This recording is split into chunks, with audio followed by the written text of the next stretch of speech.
and wounded. The machines are frenzied.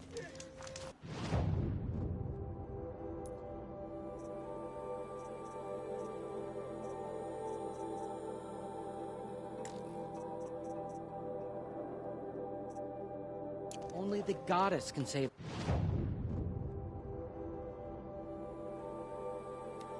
Us now. Only Olaf can save them all.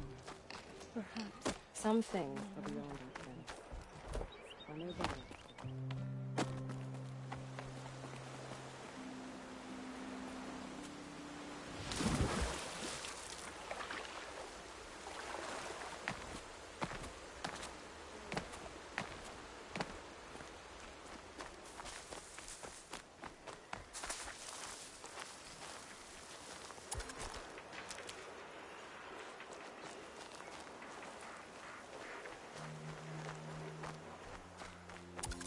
Good.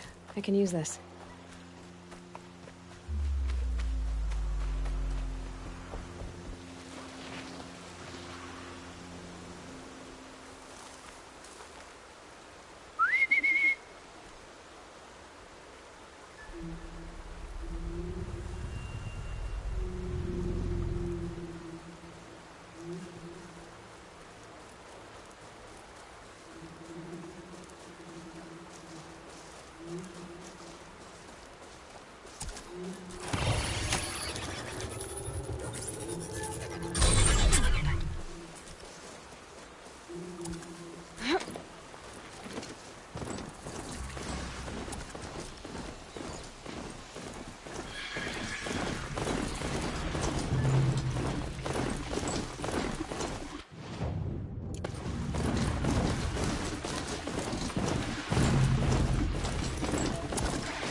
Should have brought a cart.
braids will take forever to dry.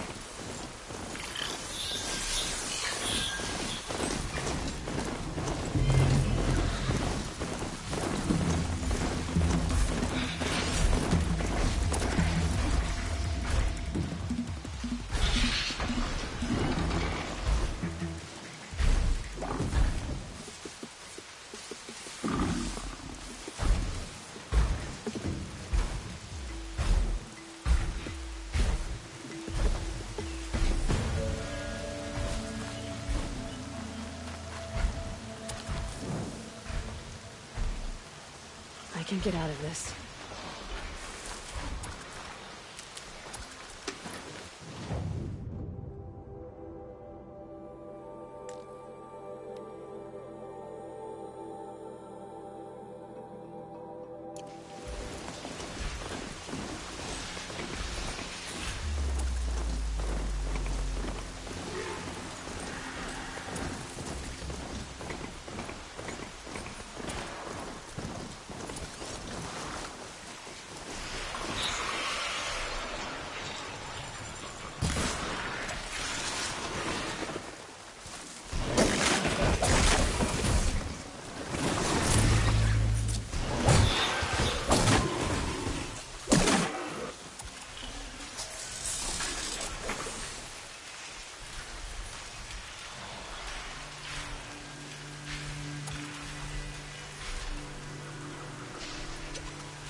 Lucky me.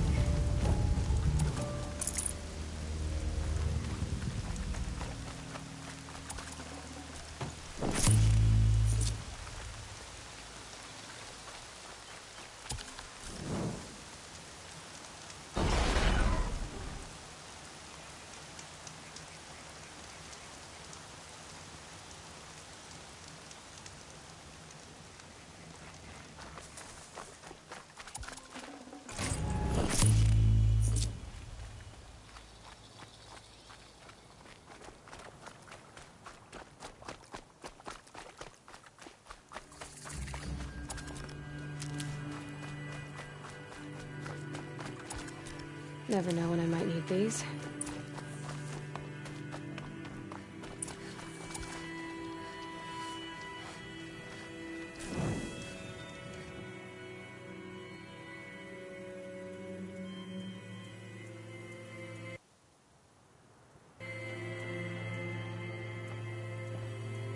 Devil's Grief. Foreboding sight, huh? Don't you ever wonder what it used to look like? Back when the old ones lived here.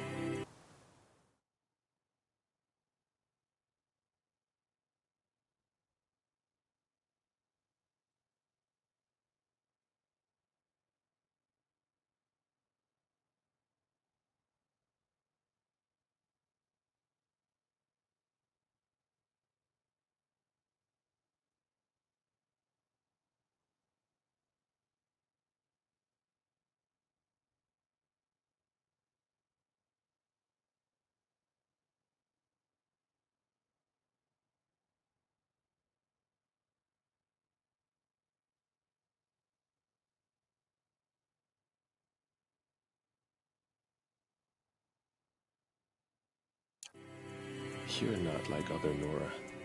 That's what they tell me.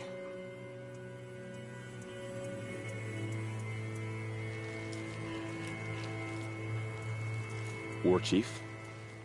Our scouts found enemy camps in the ruins, guarding the approach to the Ring of Metal. Then we should hit those camps first. Make sure they stay quiet. Agreed.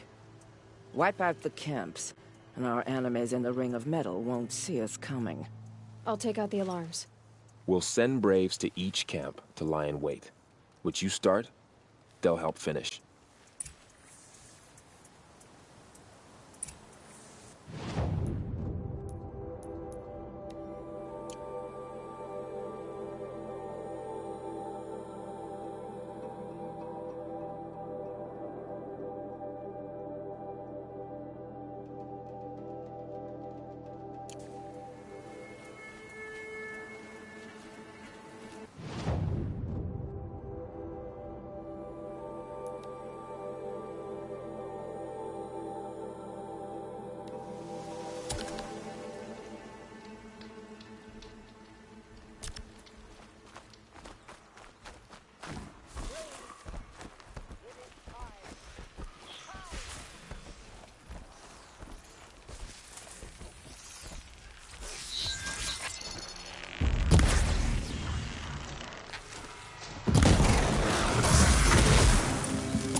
I knew we could do it! We could do it.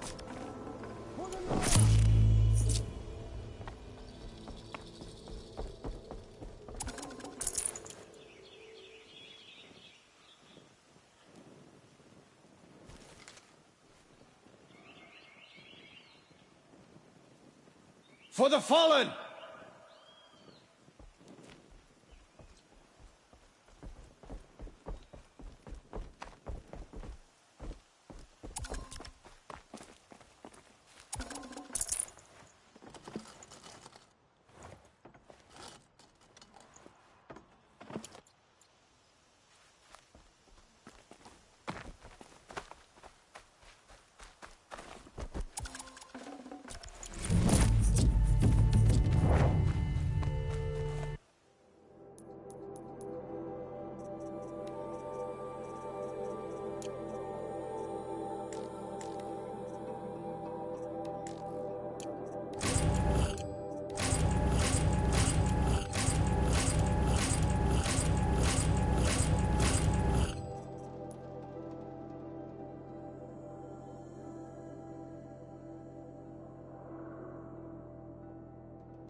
Save these for the trail.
Lighting up the signal!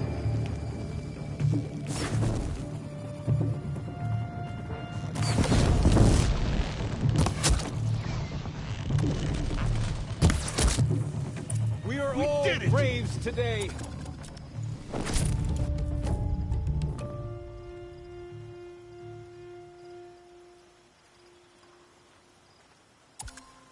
One less thing to think about.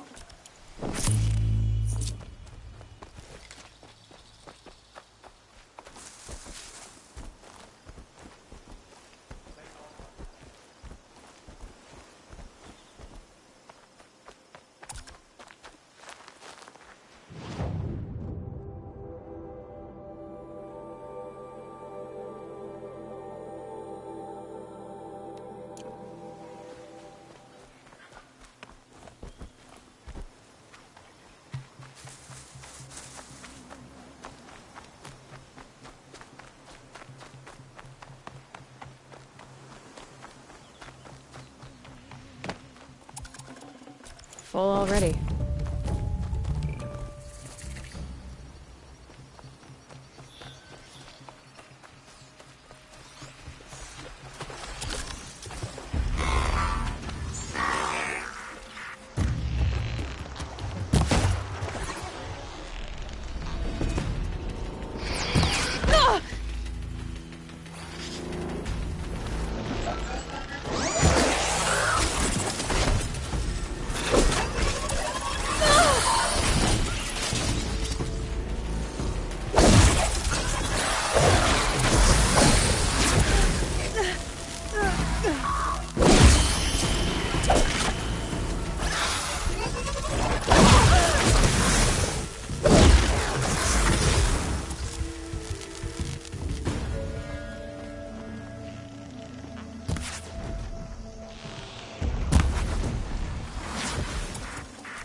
We've got company.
We did it! Always have faith in the Nora. For the fallen.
Just stay out of their way for now.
The camps have been dealt with.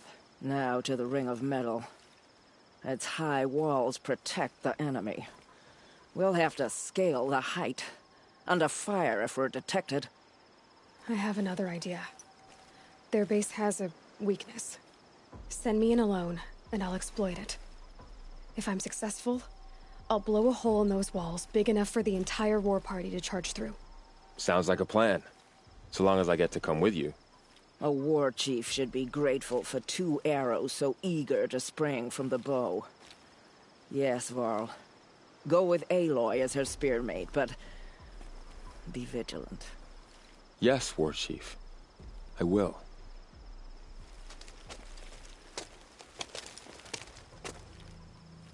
Go now. We wait on your signal. Down. Let's get a giant Rubik's Cube. Band bracelet, vibration, and light up the mob couple bracelet. Oh, nice. So I can put one on the shaft of my... It's a remote cock ring from Lard. Play chess? Yeah, dude. Me when I go to the chess tournament, I put this one on. I got Magnus Carlsen in the other room tapping it. Giving me Morse code instructions. What? Yo! Wait, I just sit down? No way this works that good. Rudan, take this right now. When we do the video, we unbox this. I predict I will fall over. My ass is... Got too much already. This looks kind of good, actually. I'm down to try this. This looks fun. What the fuck? My ass jump scare! Oh my lord, I can get a silicone padded ass. I already have enough cake, but do we want to double up on the cake? Chat wants it. Alright, let's grab it. It's like one of those, like, it's like kind of like violent buffets. Simon Says, but aggressive. You're gonna break your wall. I don't think I'm gonna break my wall. Alright, Chat wants it. Now, Chat, what if I told you that we could go to space? We could become astronauts. Now you're wondering how? Because we can't go to space. So allow me to introduce to you the Halloween astronaut inflatable costume. It's not Among Us, it's astronaut inflatable costume. I feel like it's someone we're gonna get the red one, right? We're gonna be one that sucks, right? It sucks. Alright, what about this chat? We got an LED Max last time. Check the reviews. Oh yeah, the reviews that are so helpful. Oh, like a free ring cosplay. My son loves it. In fact, he can change his face to either way. This looks so good. Well worth the money. The best thing I ever bought. Yeah. Bro, how do you fucking dismount, bro? Oh my god, it's the thing from Alien Romulus, bro. Wait, that's kind of sick. Let's have a look, chat. You want it? What are you saying? Scorpion Bane mask? I don't think it's going to be Bane. Just gonna let me know. Okay, we'll have this chat. We don't have a musical machine yet. Huh? How big is it? 30 seconds? There we go. Sound that good? Well, do you want to find out? Good. Now we're good. Now we're good. Yes. Why are you deep-throating him? Yo, chill! Oh my god, bro. Thank you very much. Thank you very much. Thank you very much. Oh, it's meant to be the thing from Toad? No! It does not look like it. Found a vantage. Need to piece the messages together. Bro, I'm not gonna ask you out again. I know we see this in the bits we can do with this. Upon the shitstorm tour, day 6, I was fresh out of rehab when we saw the metal.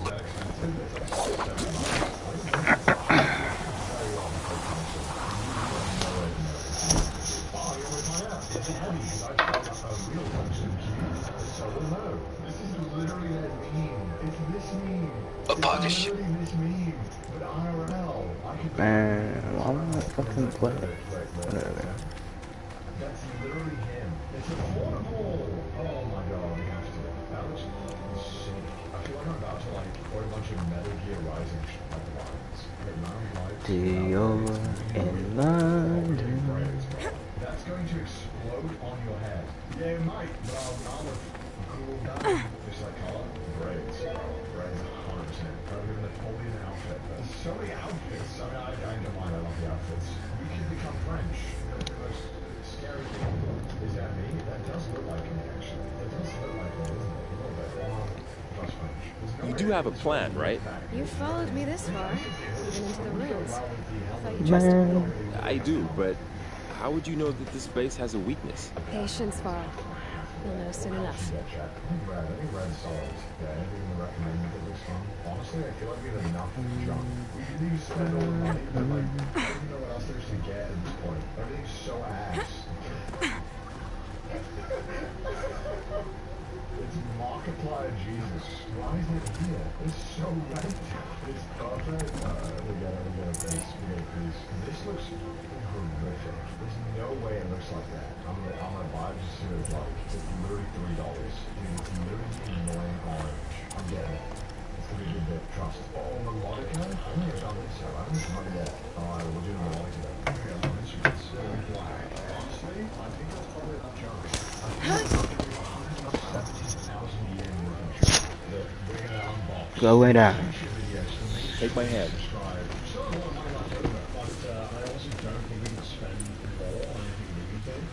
I have 50 items. 50 is insane, Chad. You realize that? Now we're 6 months. It'll be worth the wait, though, Chad.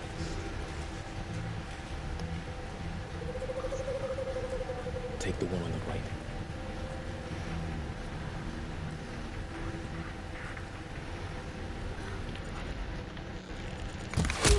We've got intruders!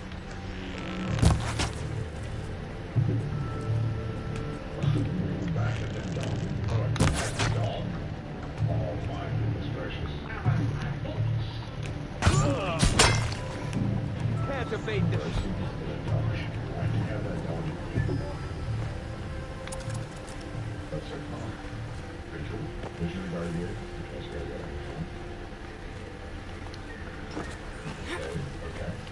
I give 0 stamina. I'm just spamming the stamina bar. Okay. But it seems like there was I was supposed to Now they're hunting me. She's here! Let's take her down! Shit.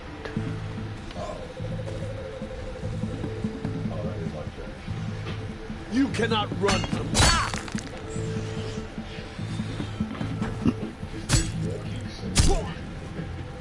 Unleash the power of the shadow upon them!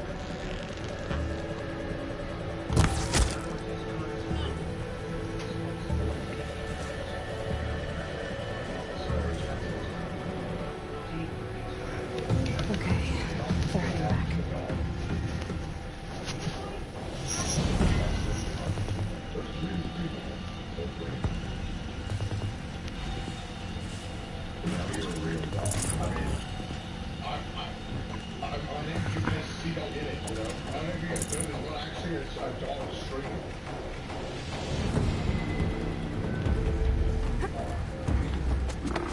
There. See that covered shelter? Do you see those corruptors? Focus, Varl. That shelter is full of blaze. A whole stockpile of it. If I set it off, the explosion will destroy those corruptors and collapse the wall too. A breach for the Nora to charge through. Can't hit it from here, though. We'll need to get closer. I'll get closer. You head back, tell Sona the plan, and lead them to that side of the ring. Hey, I'll see it done. nothing When the wall happened. collapses, I'll be first Lay to the down. breach. That don't mean get up. Lay down. Now all I have to do is make Go it all lay happen. down. Sabrina, I can do this quietly. nothing happened.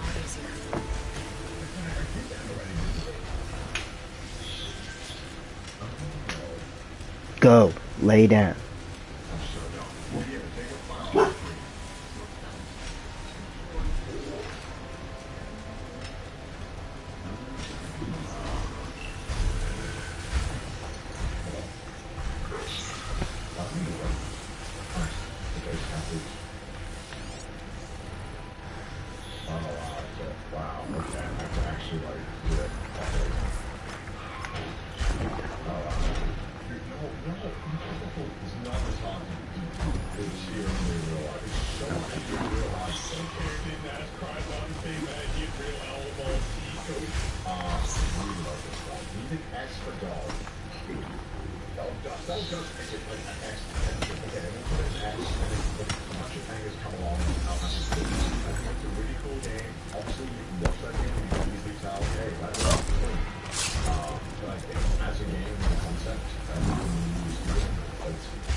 Got someone down over here. Doesn't look good.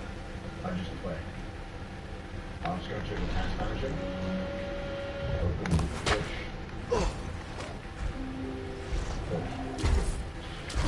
Okay. Alright. That's an easy act. Just need to get the hell out of this place and shoot it.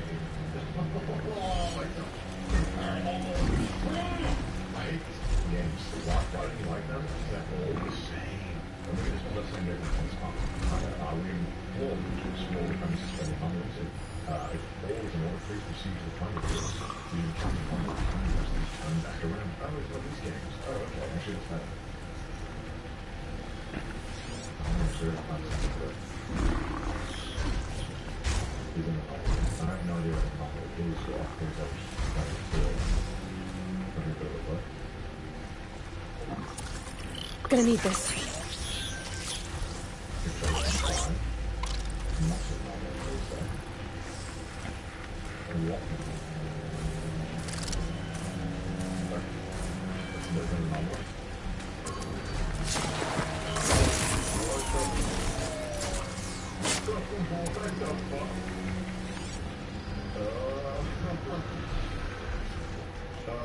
Okay.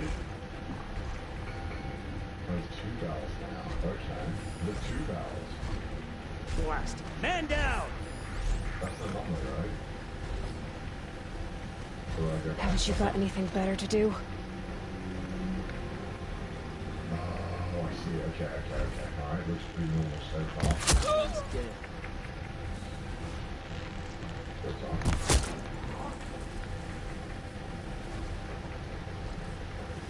Oh my god, there wasn't another one. I should be able to hit the The blaze. grass is moving, and it's not the wind. Keep an eye out for things that look kind of strange. Always pretty normal. Let's have a look at that.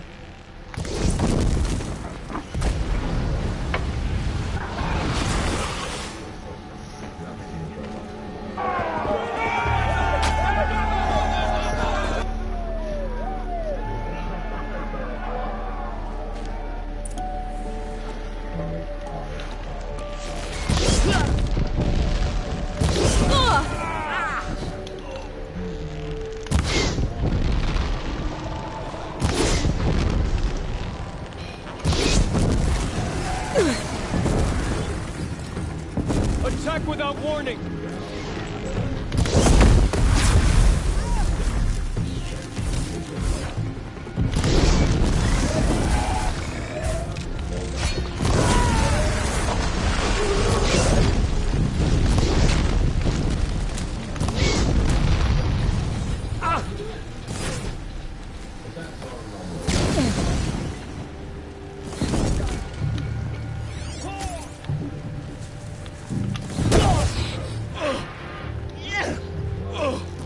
Gotcha!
Get around them!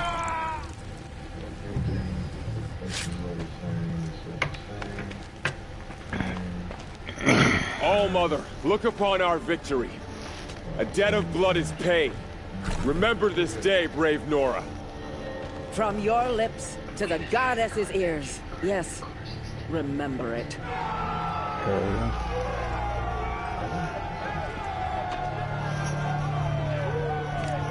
Be ready to leave this place.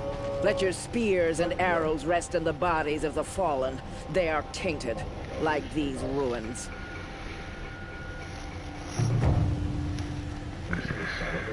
It's over. They won't be able to kill you. I need to find Olin. Okay. 3. Oh no, he's going with the bell. No, what's going on? You want me going? Why? Everything he knows. Who the... You can go do that shit.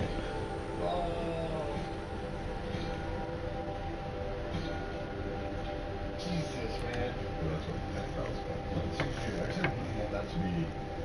I wouldn't want that to be one good. And... Dior and London.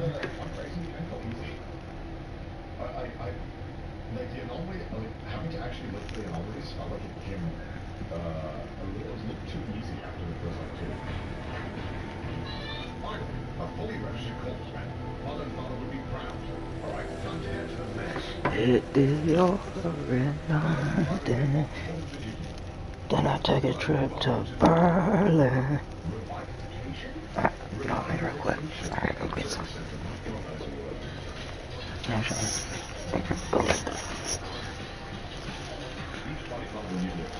Dior and London. Then I take a trip to Berlin.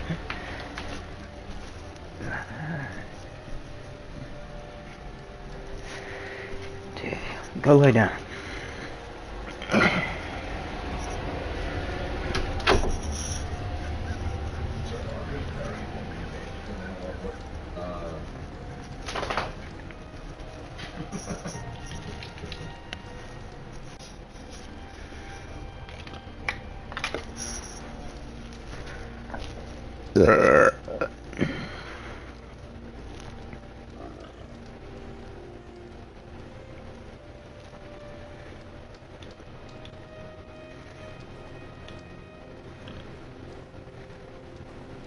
I got one zombie running there, do not kill him. These are little...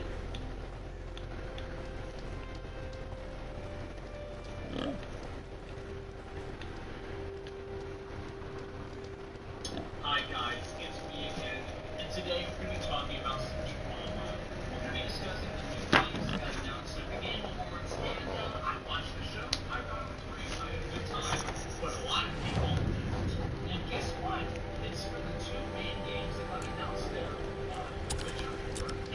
won't be on the sacred land. I need to find Olin and learn everything he knows. Who the killers were. How they saw me through his focus.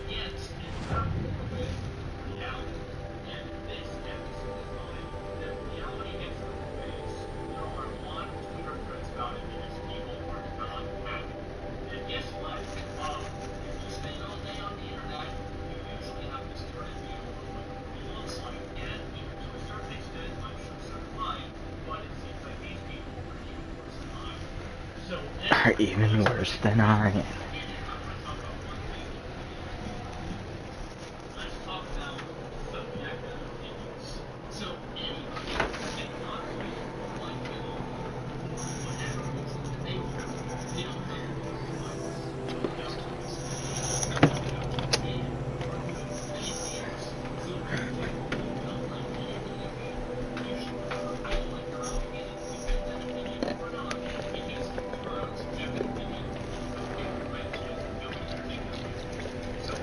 Honestly, not bad.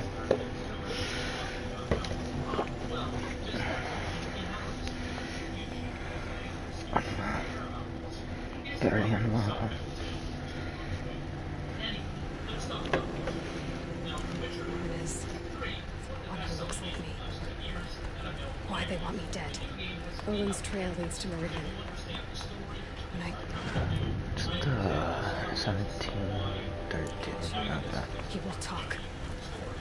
And he will pay for all the lives he's ruined.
What purpose?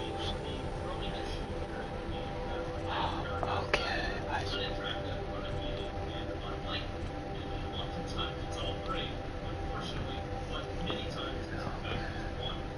Revive the fucking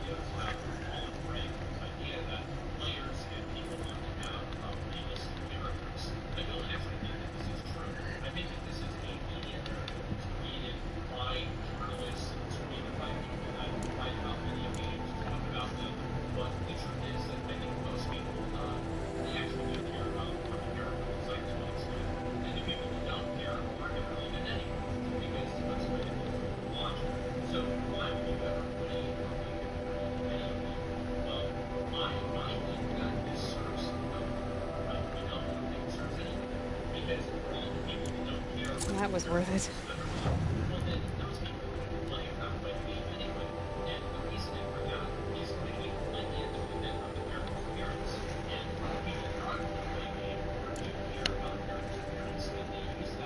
As a criteria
Hey guys, we're on here.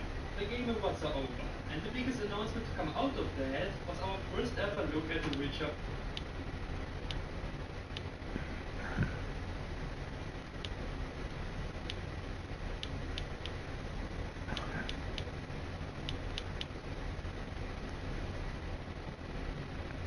Hey, it's Neon and Old Boy. Hey, it's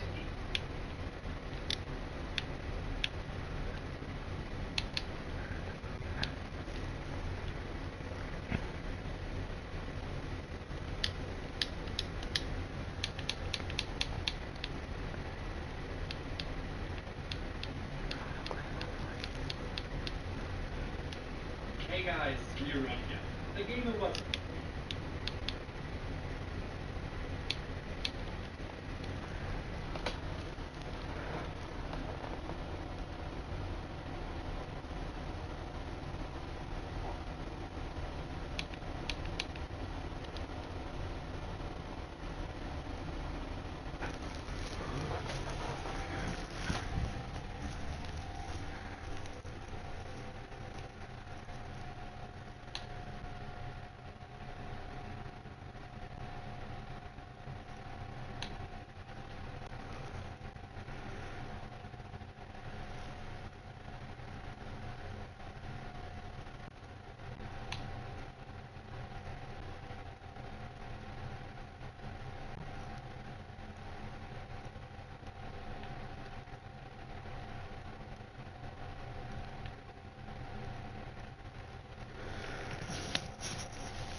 And the biggest announcement.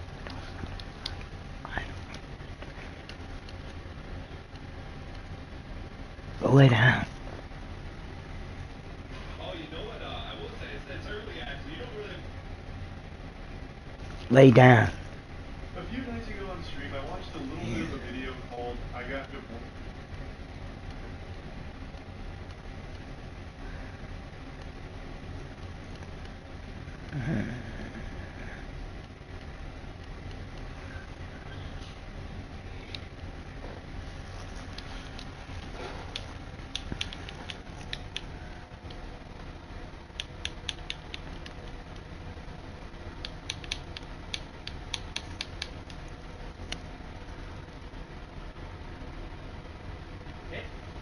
Hey, it's Neon.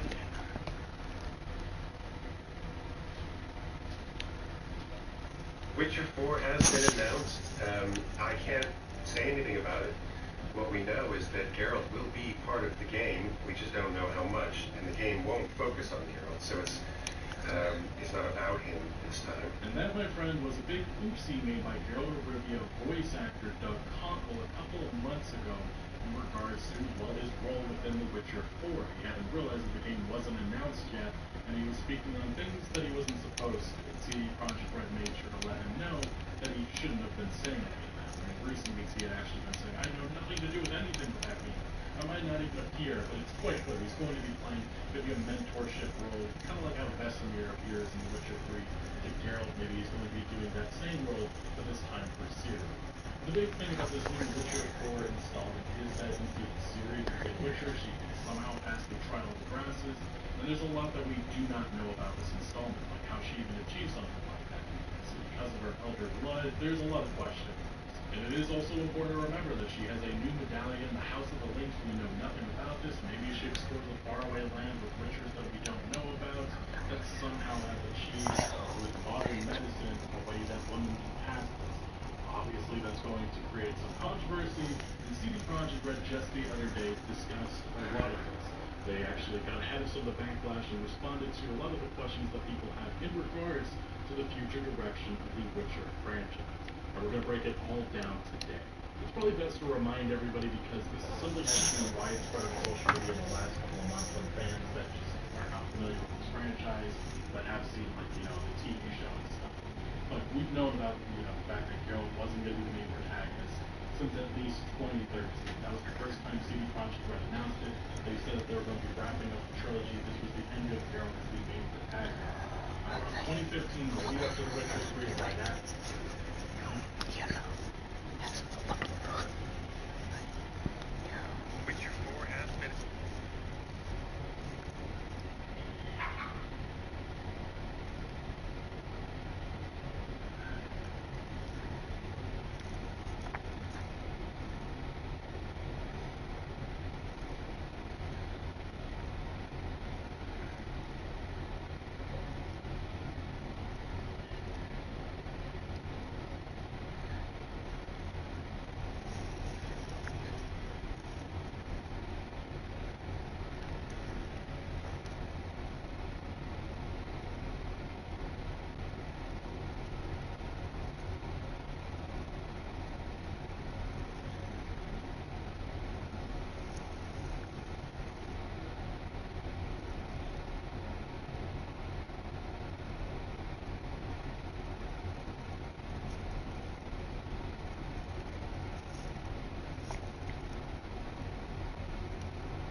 People are so stupid.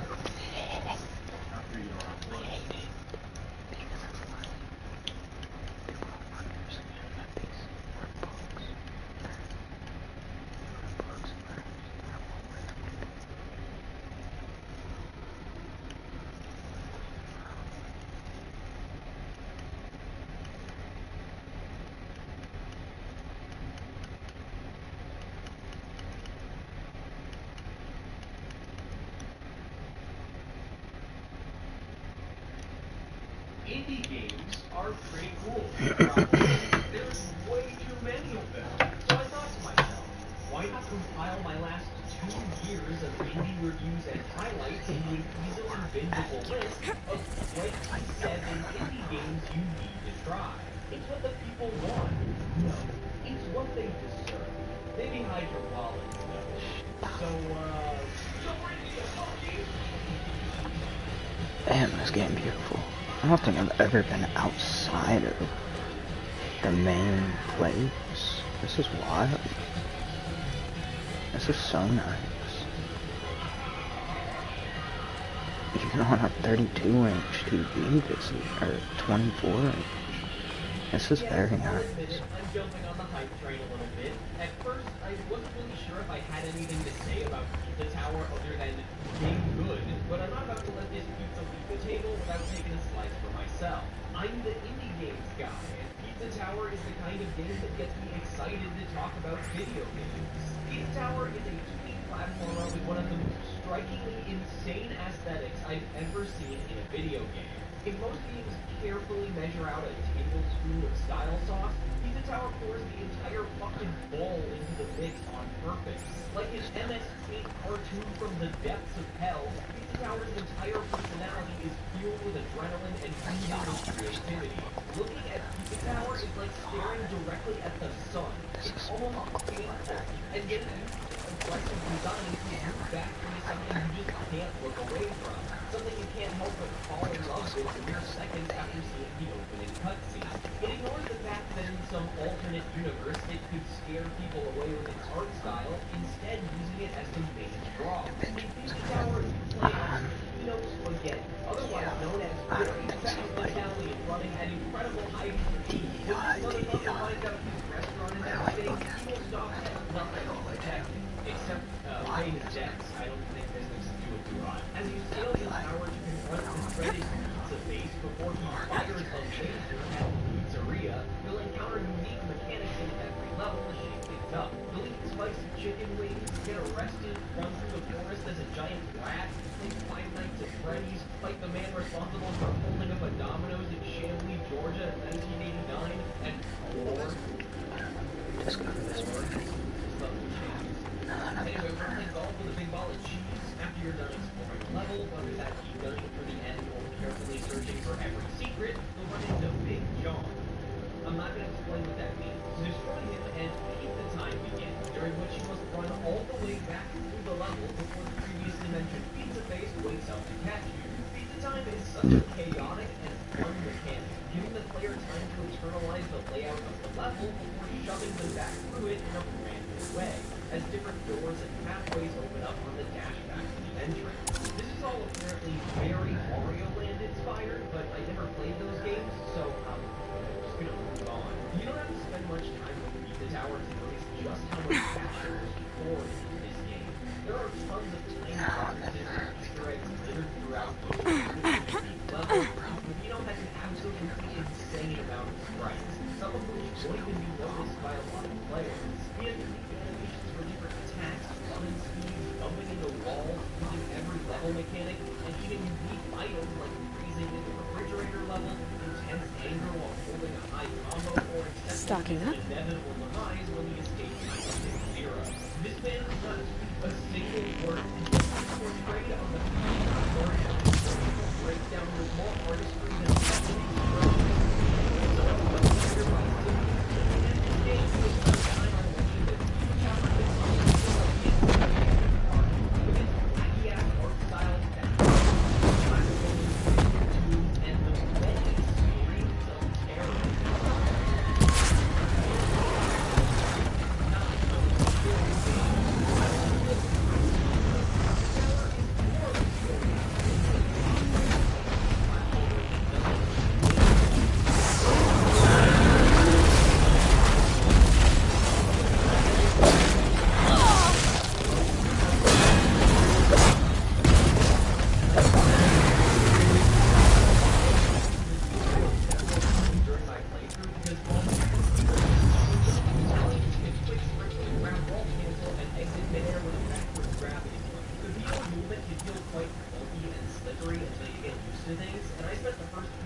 fish bones. How do I get the go fishing or something? You gotta feed the chef. You gotta go for the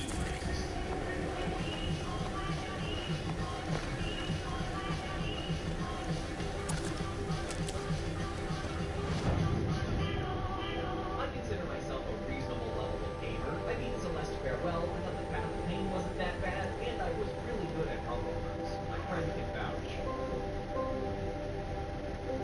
Yako is extremely good at Rumble Rooms. I'm not reading this. So believe me when I say that P-ranking levels in Pizza Tower is not for the faint of heart. To earn these illustrious scores, you have to finish a level without dropping combo while simultaneously clearing all 3 secret rooms, grabbing the treasure, and running a second lap during pizza time. It took me over an hour to get a P-rank on the first level, and it doesn't get any easier from there.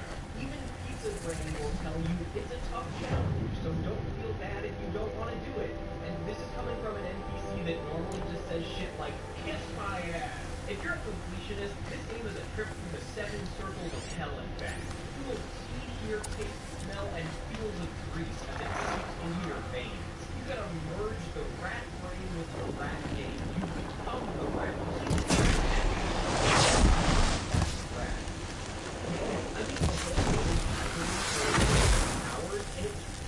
To get a P rank for every level on the first floor. I don't have ADHD, but I feel like I might develop it by the time I'm done here. These levels are some of the most intense and stressful platforming challenges I've ever played. Pizza Tower takes the sharp and or games like Neon White has levels that average well under a minute. Pizza Tower forces you to perfect 5 to 10 minute phases. This must be Lonesome Rock.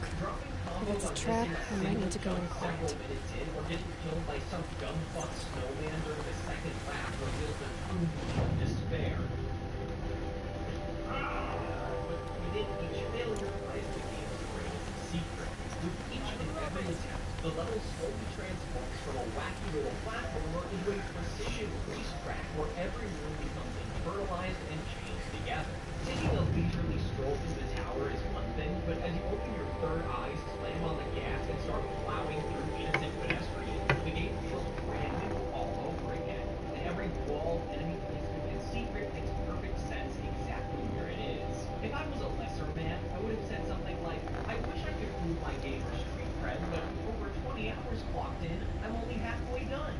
But I'm no lesser man. Did you really think I was going to talk this highly of Pizza Tower and not procrastinate working on the video for several days in order to P-rank every level and earn every single achievement in the game? Can anyone explain how I'm still single? I can't say this type of pizza is for everyone, but if you like that beautiful build of tension where the sweat beads up on your forehead as you carefully pour the tomato sauce, your hands almost slip as you reach over to sprinkle just the right amount of cheese, arms shaking as you place every ingredient, and as your legs prepare to buckle, you desperately leap to put the pizza in the oven at the last goddamn second. And the tension releases. An infernal scream echoes from your soul, and you revel in the beauty of your piping hot pizza pie.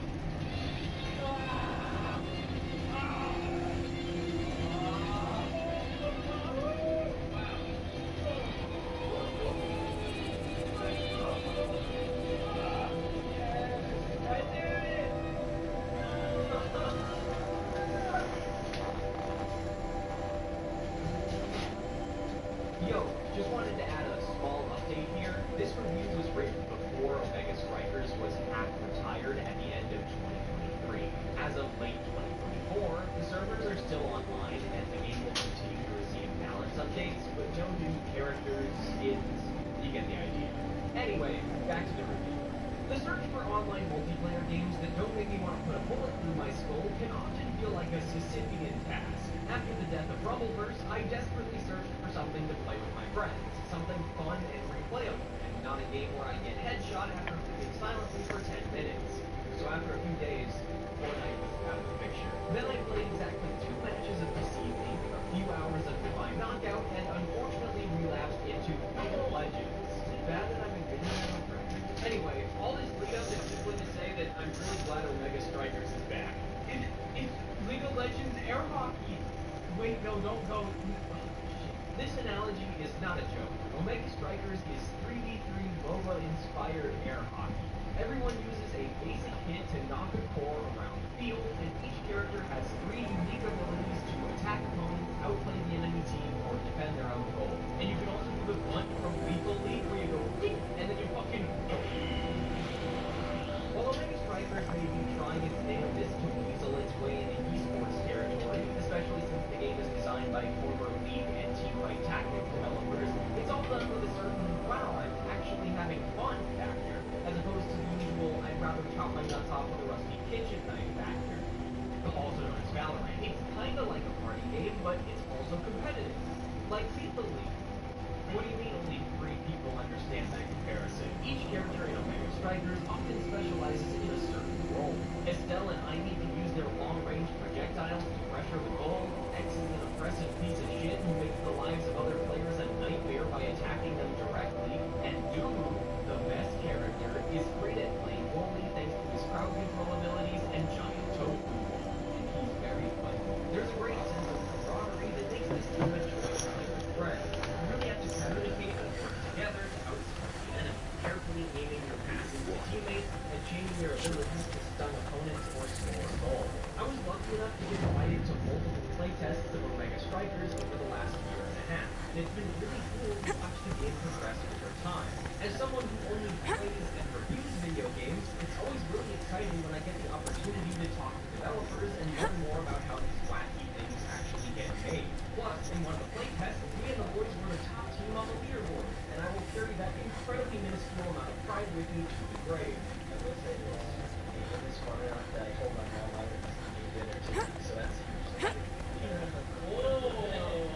That's a high friend. Even during the first Apple playtest back in 2021, when the map wasn't finished, character animations were still being blocked out, and you could barely see Bubu's little head on the character select screen, this game was fun as hell. It didn't need any bells and whistles. Don't bother me, Outlander. I don't need a mercenary, I need a miracle. Someone who can tell me who slaughtered my men. I'm a good tracker. Maybe I can help. What happened? Mass murder, that's what. 5 night guards shredded like cabbage out there in the quarry.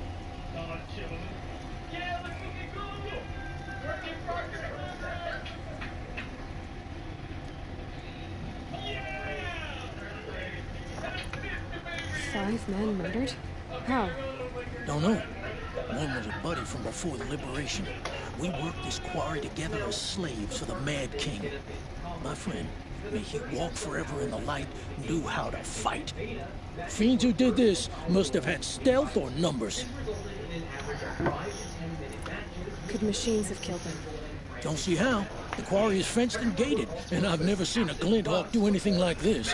Which had the potential to offer build variety, but often resulted in rigid vested slot selection.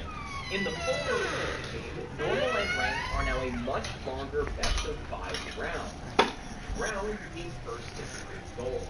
In between each round, also spend 30 seconds... Anything strike you as strange or out of the ordinary? Well, let's see, oh yeah, chunks of corpses, gushing blood. Sorry. Pressure's getting to me. Not used to murder. Yeah, nothing unusual. Well, except we've been doing a little blasting lately. And Saravad said, no, that's just stupid. At least for me, the old format ended up making matches feel a bit too samey, as I only play about 5 to 10 hours of the public beta. But my gut reaction after spending time with the full release is that the new format feels like a mismatch too. An attempt to tap into the esports crowd and match complexity of other live service titles, despite the game's inherent simplicity. The ability draft feels awkward since there's no real banning or counter-picking, and it's often hard to field the passive buffs while you're still focused on the same 2 things, defend or score a goal. The best of 5 format also feels way too long for how intense each round is. In a game like League, you have crazy team fights, but there's also farming, respawn timers, buying items, and walking around the map. Features that space out the energy so you don't have to operate at 100% the whole time. But in Omega Strikers, there is no downtime outside of the few seconds after a goal, and 15 to 25 minutes of near constant action and tension ends up feeling exhausting. While there's plenty of room for improvement and skill expression, and I do think there's a subset of players that will really love sinking their teeth into this game, I honestly don't know. You've been using explosives? Sure. Clear away bedrock and get to the good stuff. We do it for a week or so every year. But that's got nothing to do with the dead. They were torn apart, not blown up.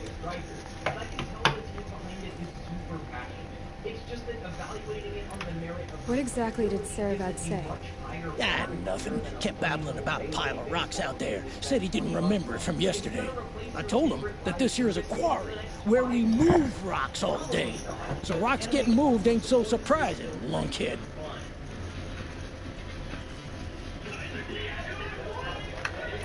I'll have a look around the quarry. If you think it'll help. I see better.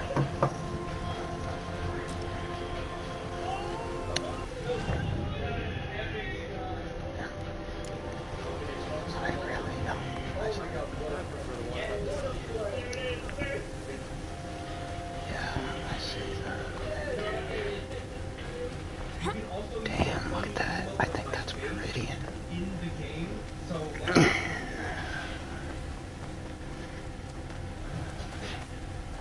If you walked up to me on the street and said the words heavy metal rhythm game FPS with dynamic music, I'd probably start foaming at the mouth. I mean, to be fair, I go feral with just about anything with active music, but killing demons to the beat is pretty awesome. Metal Hellsinger is all about building up excitement and maintaining it at its peak. I am choosing my words carefully, and this still sounds like a sex thing. Oh, maybe it is. The idea is simple. Kill every demon that gets in your way with an arsenal of pistols, shotguns, and more. The catch, both firing and reloading weapons need to be performed to the beat of the music. Each gun fires at a different pace in a way that can be melded into the music. The dual pistols and crossbows... A vantage point. More ruins, more stories. Take one to fly back, and the shotgun is float to every other, which changes changes the feel of combat based on rhythm. As you internalize the momentum of each weapon, Metal Hellsinger becomes a hypnotic experience where you feel your body and soul blend into the increasing energy of each metal track as you slice and blast through How do I get up? Thumping bass drum to get you acquainted with the song's tempo before carefully adding more instruments and energy with every Okay, how do I the drums and backing instruments get up here though? At 4 and 8, bass and electric guitars get thrown into the mix.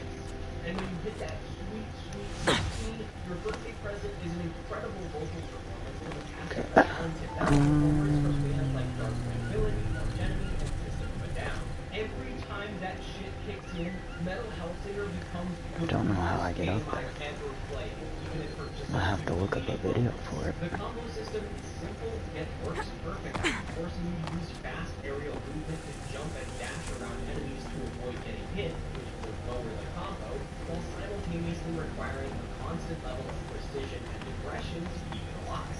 Reaching max combo isn't just for points either. The longer you hold it, the more temporary perks or movement can benefit you in combat, alongside moves to equip challenges in between main levels.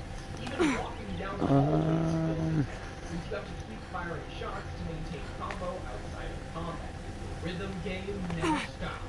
My only complaint is that the difficulty settings felt kind of frustrating during my initial playthrough. Even when first starting out with Beast or Hard difficulty felt like a perfect level of challenge for fighting regular enemies, but I quickly started getting one-shotted by the bullet hell-esque bosses. This wouldn't be a problem if I could, respawn, but Hard difficulty had the additional caveat of no retries, forcing you to play the whole game on normal to learn and sleep bosses. The problem was, after getting used to the combat on Hard for the first level or two, the rest of the game on normal ended up making most encounters feel too easy. Not a deal breaker by any means, but just something that kind of hurts me considering there's an unlockable difficulty above Beast where you really have to make a bit more sense. After I got to Metal Hellsinger though, the first time I felt the sheer adrenaline of hitting max combo right as the chorus came around, I was sold.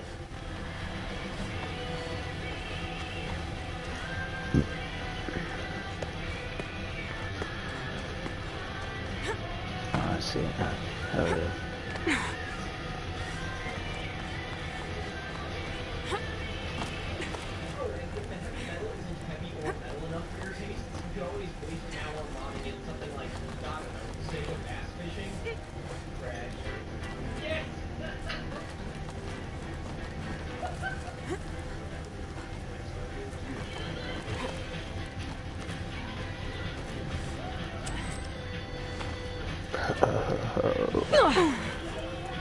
Oh my god.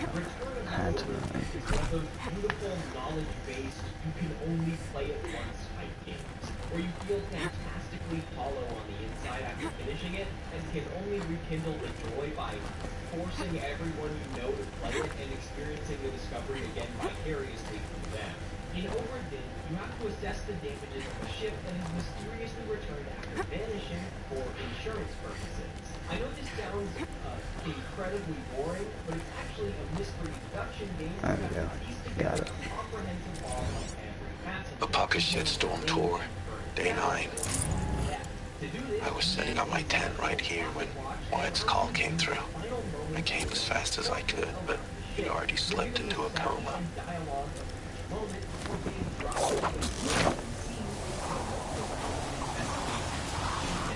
And these flashbacks aren't just like, oh heaven, August Bonson, the ship's artists, have been shot with a pistol by Jimmy Jumbles.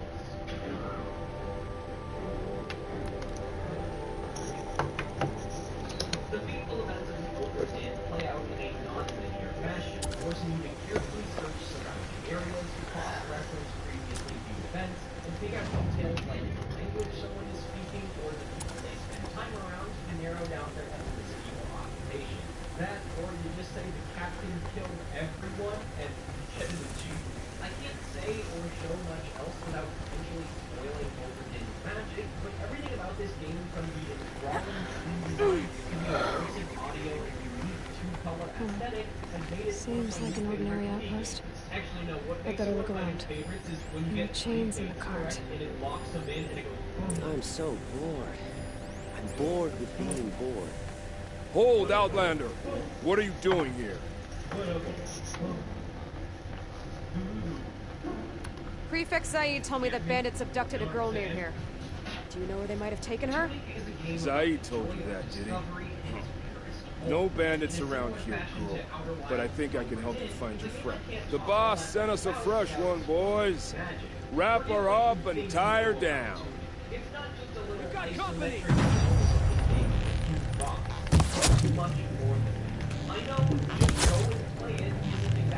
Alright, let's see what Saeed's hiding out here. That didn't work out well for him. Tough.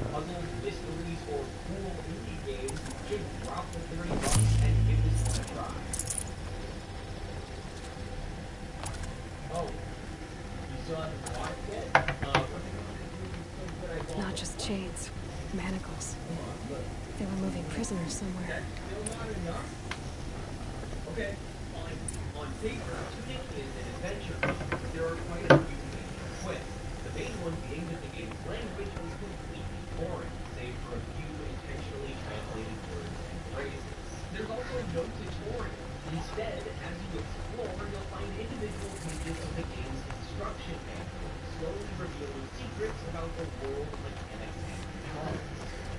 Everything hurts way more when I'm tired. Is this about the stamina bar by mental health? All of this evokes the feeling of wonder that comes with learning to play games as a kid. Instead of instantly revealing everything it has to offer, the game plays its hand very carefully, opting to withhold vital information to make it more feel delightfully mysterious. Yet at the same time, you're never meant to feel truly helpful. Every page of the instruction manual hides its own secret, and while the pen markings scattered throughout can simply be a reference to the brain looking up and walk I'm gonna go to many are also meant to serve as a reminder that you're not alone. You're not the first to make this journey. Maybe in an alternate world you picked up a copy of tooling at GameStop after the dude before you sold it back for like $1. Successes and failures now exist to assist you on your own adventure. The way each piece does he have a spear I can use? I need to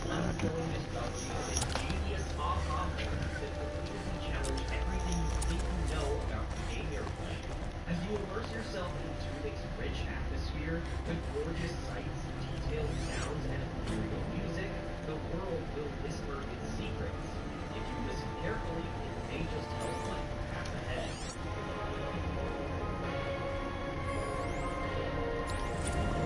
Got it.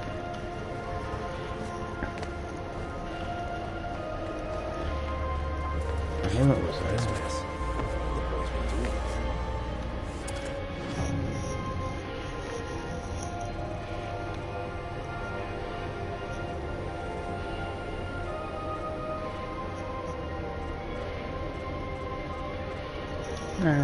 You're telling me there is not a spear?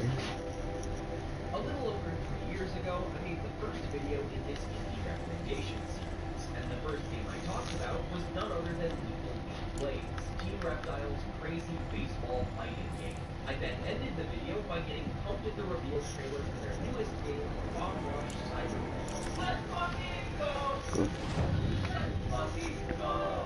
Flash forward to today, this game Bomb Rush Cyber Box. I wrote that.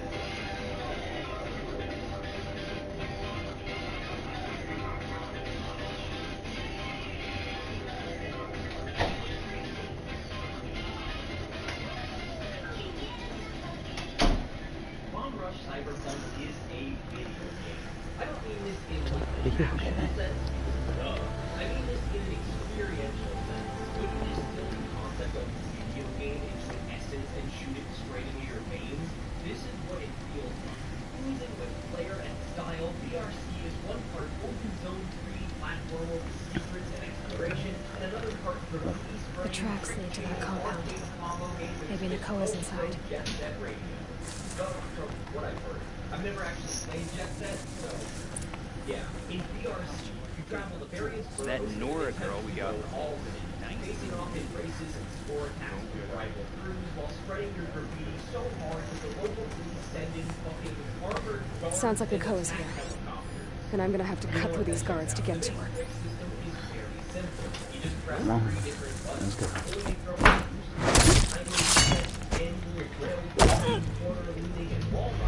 Shadow take you!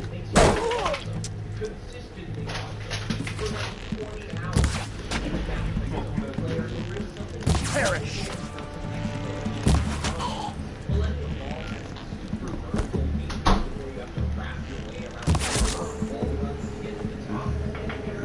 Die!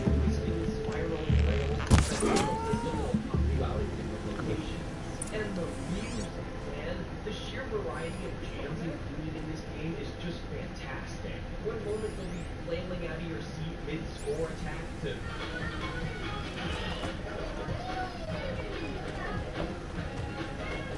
And then you're setting a new high score to a cutesy J-pop song.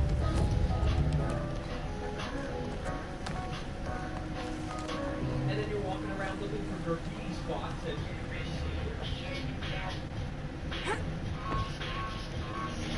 While the main story provides a solid amount of content on its own, I actually spent the majority of my playtime searching for the secret and graffiti spots scattered around each map.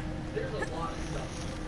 Sprays, music tracks, vehicle skins, alternate outfits, unlockable characters, and prisoners chained up to be sold as slaves. You might have to search for a hidden path to get on top of a building or scout around. Help us get out of here. Talk to Nakoa. She'll know what Nakoa? to do. Jan sent me. Look, we can talk more once we get everyone out of this pit. Jan sent you? Don't believe it. Well, I guess one of his prayers finally worked. You'll need a key to get us out. One of Zaid's men should have it. All right. I'll be right back.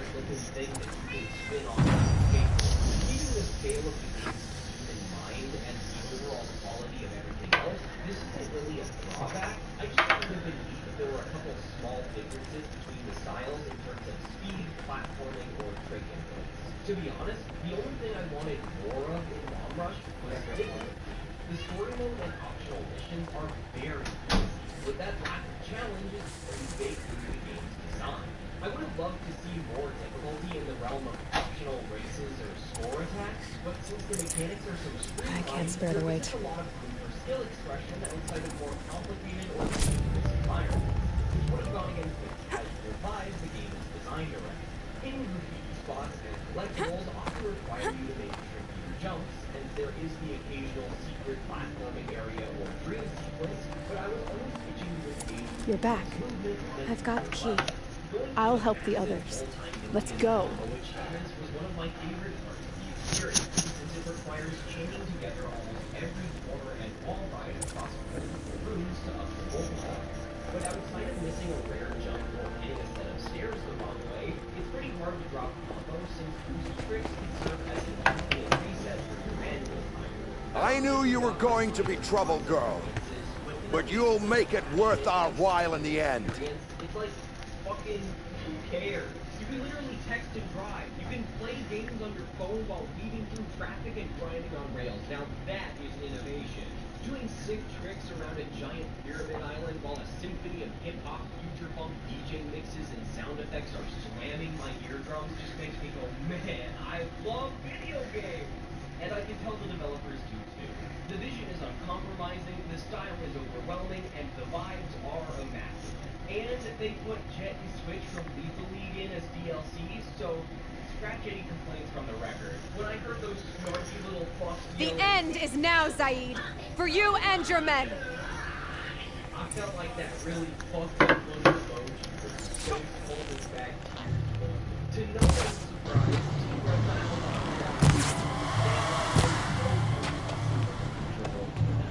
Yes, you can say I just can't get enough.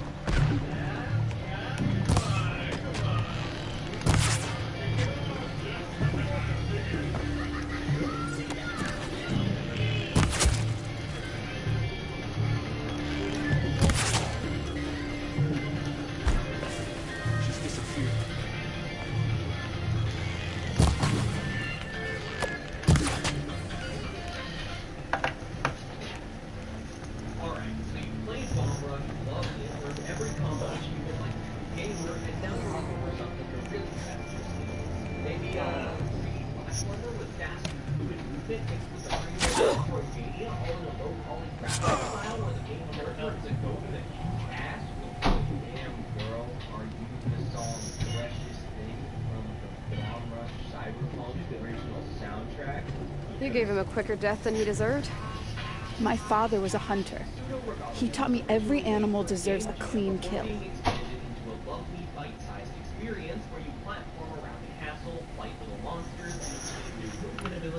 How did Zaid come to run a ring of slavers? All the scum you just killed, they butchered for Zaid during the Red Raids.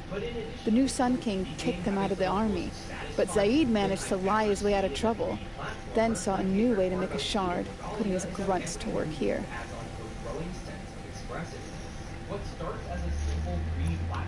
How did Zaid capture you? I tried to get him at Day Tower, but he caught me, then let me go so he could have his men grab me later.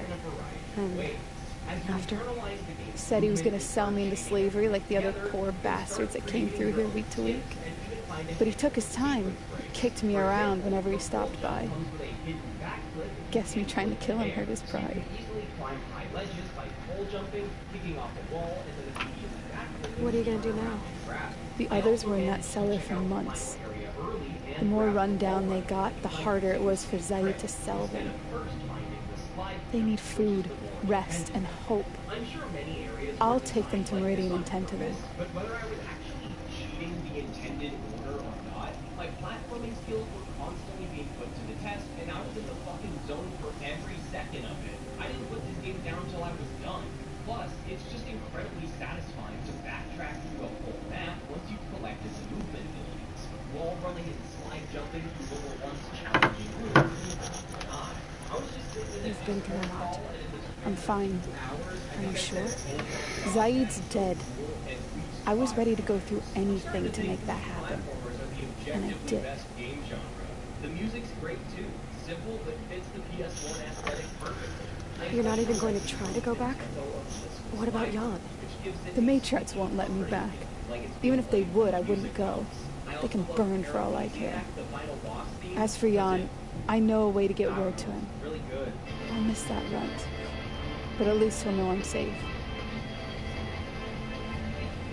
Again, I'm just bored at how aggressive this game is, and priced at a mere $6, it's a no-brainer of a recommendation. Time for me to go. Look, I don't even know your story. It must be a good one if they gave you the mark of a seeker. If you ever feel like telling it, look me up in Meridian. I'll be there until the others get back up on their feet. Until then, thank you for helping me cut this rot from the world. I don't know. Maybe now I can put Zaid behind me and remember my father as I should.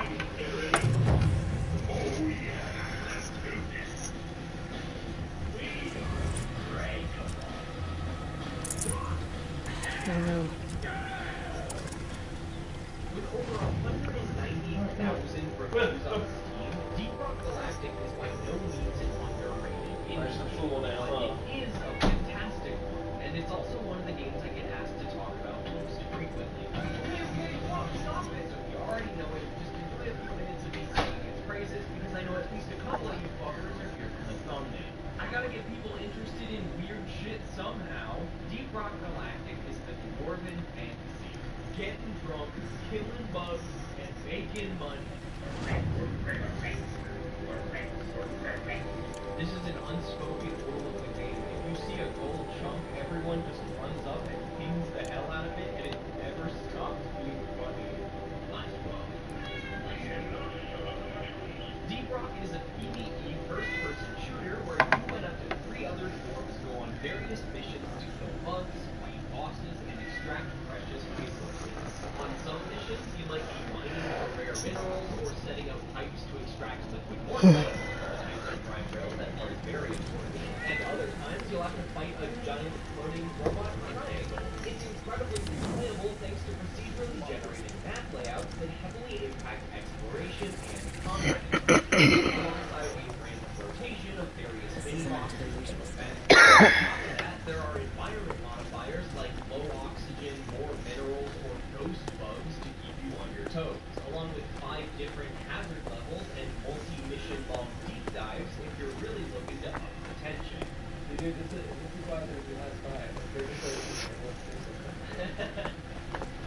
Don't ever go. This might already sound like a hell of a lot on its own, but don't worry, I haven't even started talking about the class system yet. Each of the 4 classes, Engineer, Driller, Gunner, and Scout, can contribute to the team in different ways, be it by building turrets and platforms, quickly digging holes, setting up zip lines for transportation, or fighting crews and traveling to resources. Each of these classes is leveled up, unlocking upgrade trees for their weapons and entirely alternate weapons.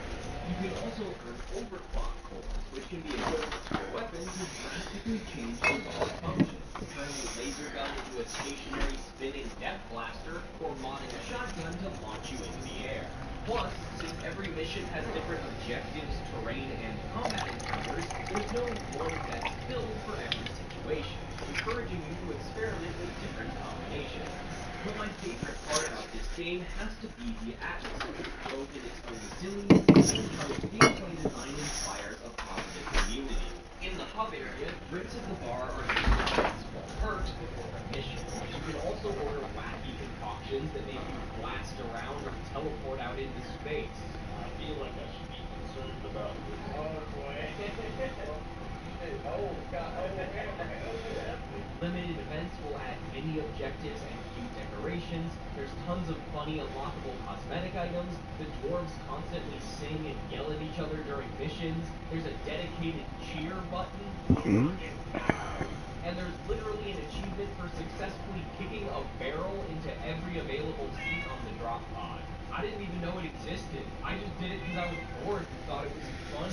This isn't some hyper-intensive PvP experience. It's a game about shouting drunk dwarves on a bug-killing spree. And there are a lot of subtle ways the game helps remind players that everyone is on the same team. There's no active scoreboard to monitor. Kills are collaborative efforts and help keep everyone safe. And every mineable resource is shared between the party.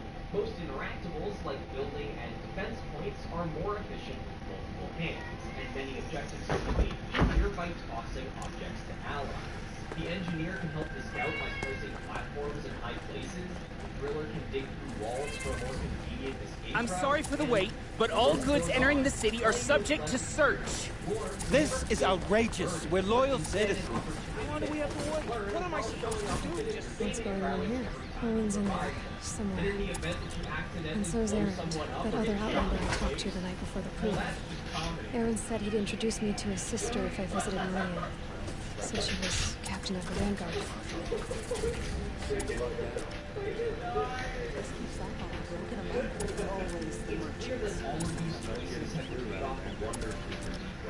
inspiring or locally engaging for players of all skill levels, even when it comes to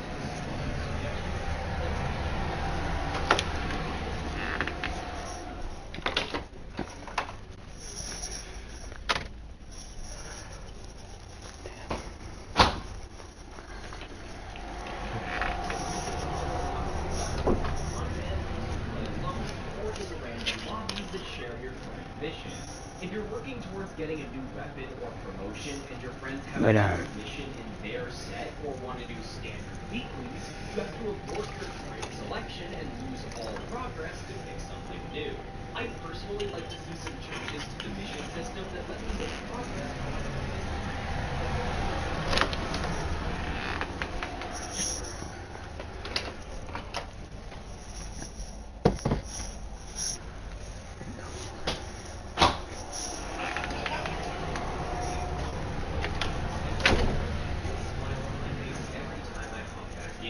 I've dropped over 90 hours so far and feel like I've barely scratched the surface. Although I'm willing to bet a few of those hours were spent platforming around like the floor is lava while I wait for everybody to log on and pick their logo. While I usually stick to playing online games with friends, I've actually had a lot of fun playing solo. The random players I've encountered online have been really funny, relaxed, and forgiving. I think that's just the kind of community you can foster when your game isn't built around intense competition, and when you have a rock and stone. Stop right there. In light of the recent attack, no stranger passes into Meridian without submitting to search. Recent attack? What are you talking about? The murder of Captain Ursa and her vanguards, of course. Ambushed by Shadow Carja forces in Redridge Pass. Ursa. You mean Aaron's sister is dead? How would you know his name? I know Aaron. Summon him. I need to speak to him. Ha! I doubt that Aaron, the new captain of the Vanguard, a man in grief, is going to waste his time on a grimy outlander. Aloy! Hey, you're alive! I thought you were dead. Make way, make way! All the way to Meridian just to see me? Ah, not really. A little. So, you're alive. This, we should celebrate. The drink's on me. We need to talk alone, and you need to pull it together. Over there. So you approve? Of course I approve. From now on, she may come and go from this city as she pleases. As you wish, sir. There. Alone as you asked. And what did you want to tell me? I heard what happened to Ursa. I'm sorry. I know she was special to me. Special to me? Special to everyone. Did you enjoy your food? She always knew what to do. Bossed everyone around. Huh? Did you enjoy your yummy food? Now I'm supposed to Too fill bad her shoes. you got your treat bag Instead, down here I and ate it am, all. stumbling around.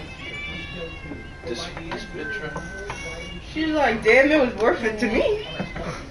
I lost someone too. Cheesy sausages. Bro, this Eat them all. fucking bitch, I got home from work. I went to take a piss, and Gabe was out in the car. Within the 2 minutes, I was in the Why is bathroom. it every time something She ate terrible happens? literally Everyone half else of the tells me Starbucks the worst cup. thing that ever happened Ate to half them, the so cup, that makes it and then easier. also ate my breakfast. Yeah. And then she was like, Anyway. what's up? There She was literally something you wanted ran to tell to me as soon as she did it. I'm like this. A lot has happened since we last spoke. The Queen was attacked by Vikings. Not many of us survived. We were in the village when we heard explosions up on the mountain. Some of your braves came back, said most of the contestants were dead. I've never heard such a wail of grief as the sound that rose up from your people. How did you survive?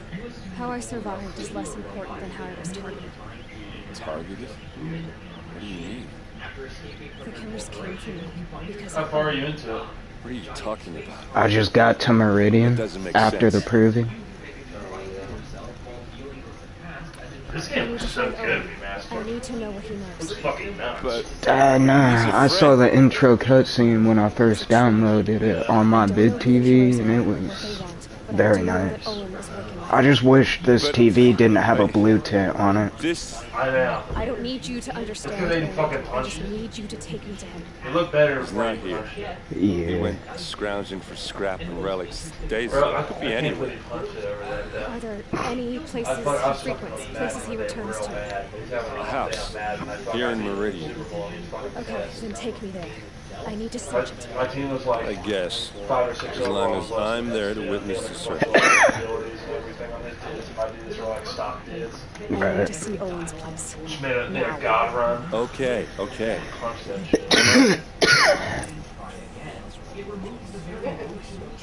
Benny Blanc was so funny.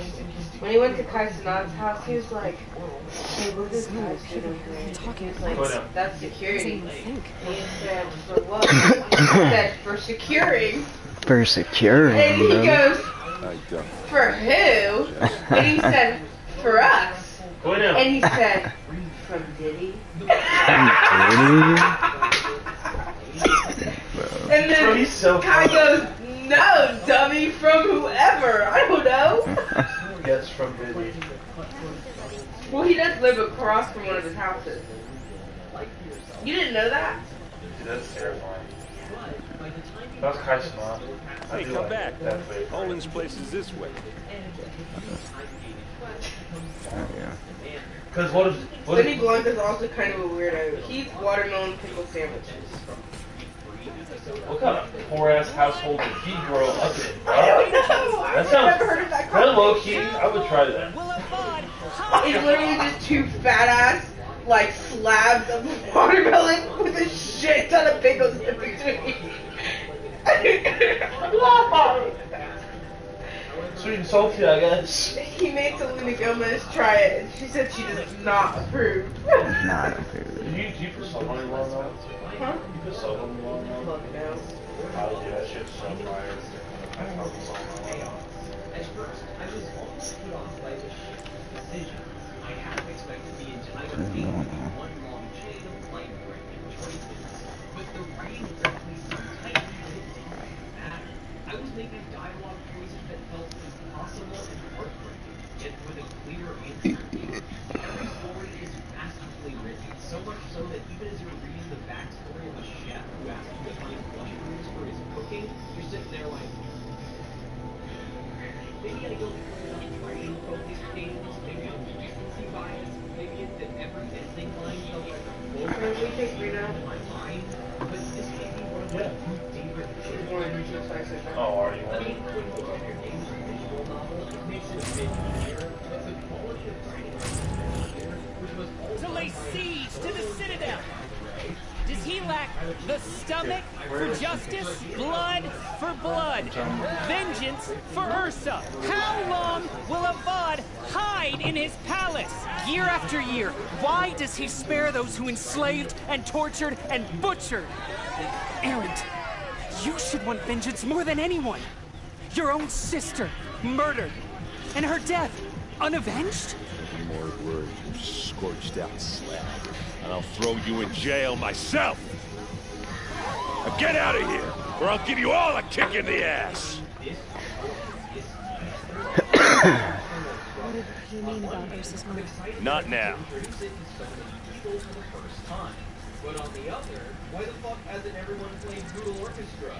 Hieronymus Bosch's Brutal Orchestra is the journey of a man's endless quest for revenge in the barren wastelands of Purgatory. In other words, it's a roguelike. Now, the general pitch of its gameplay is a bit more complicated than that. It's a turn-based strategy game where you can move each of your characters around on a grid per turn, and use abilities to affect different locations on the grid. Use ability to take enemies and allies drop their health bar. Okay, how are we gonna get in? Oh, that was subtle. Here we are. Try not to break anything. Other than the door. All of us. Nice to have connections in the Sun King's court. Barring a few exceptions, you know exactly what every enemy is going to do and where they're going to do it. This allows for an incredibly methodical this road is frayed. forces you to carefully analyze these actions and switch up your strategy accordingly. You'll have to consider what pigment the enemy will drop, how damaging that might affect their status or location, and where your characters are going to land at the end of each turn. All while occasionally perusing the glossary to double-check what all the passives and status effects mean. But even with plenty of preparation and deliberate choices, the game is still meant to, fuck with you a little bit. If you don't kill enemies fast enough, they'll debuff you, shuffle around, eat all your pigment, give you too much pigment, or transform into entirely new enemies. Let's see what's underneath. Guess what happens when the music man transforms? Hey, how did that get here? Question is, how to get through it. Without a key, you won't. That's a vault hatch of Oseram. Nothing gets through. We'll see about that. Every run manages to feel unique thanks to an incredibly varied cast of characters. While your more basic recruits can do standard stuff like attack forward and to the side, debuffs, and heal, there's plenty of wacky shit as well. Characters that refresh their turns, redirect their allies, like enemies and themselves on fire. There's just a statue he can't move. While it does take a bit of time to unlock new characters and items, the game grows more complex with each run as you realize that it's not just items that synergize with characters in interesting ways. This isn't your average roguelike where you play as one I don't think you're getting through that. You've got an entire party. Are you sure you're okay? I'm sober enough, all right? I don't need another lecture. That's not what I meant. I was talking about what happened outside with the crowd. I don't want to talk about it. We're here because of what you said about Owen, so do what you need to do. Did Olin ever invite you in? Nah. Closest I got was a doorstep to help him home after a night out. We drank a river that night, but I hold it well. Usually. You said Olin has connections in the royal court. Does he know the Sun King personally? No. He served at the court as a scout sometimes and sold ancient trinkets to nobles, but he never had an audience with the king. If you're right, and Olin's into something dark, Sun King Avad has nothing to do with it. I'd stake my life on it. I'll look around. That's what we came. Once attacks become unavoidable and enemies start to bust out the synergies, it can often feel better to stick with 3 or 4 and better avoid taking damage. In addition to the normal level fucked up things enemies can do, there's also advanced level fucked up things they can do when they chain shit together. Like if this one boss pours oil all over you and makes you slippery and you end your turn in the fireplace on the floor by the other boss, you die instantly because you're covered in oil. And sometimes blocking the spark will be a night. Brutal Orchestra is great at its metal here. Could be just what I need. Looks big and heavy. Let's give it a little push. Interactions with NPCs and reputable characters are incredibly charming. They remind me a lot of shit from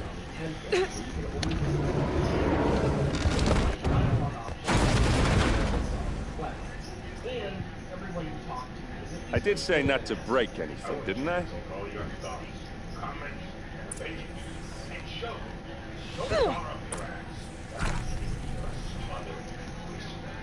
Sound like my YouTube comments. The music is also fucking killer.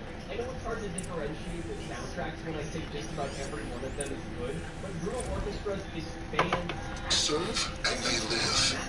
Disobey, and I will open their throats and leave their corpses to prune in the sun. The dancing eyes and shadowy figures. They took his wife and child captive. They? Who's they? The killers. They told him to obey or they'd kill his family.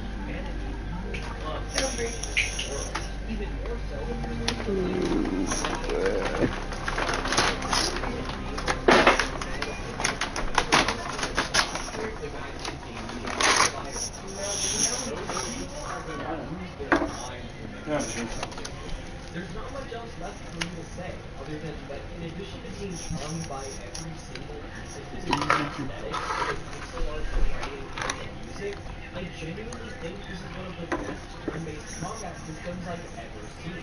That Brutal Orchestra deserves a spot alongside the other greats in the roguelike genre. Next up might be the most looks like Olin kept a journal. Olin? I mean, could read contracts, but never turned into a poet. No doubt now. Olin knew I was targeted.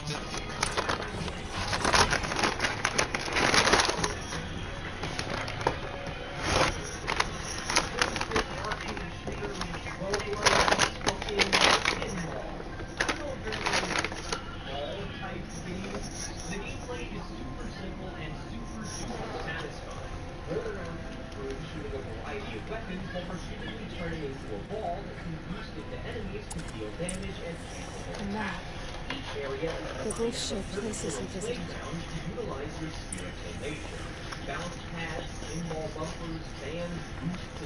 There's your proof. Read the last page. He writes about meeting me in order to kill me.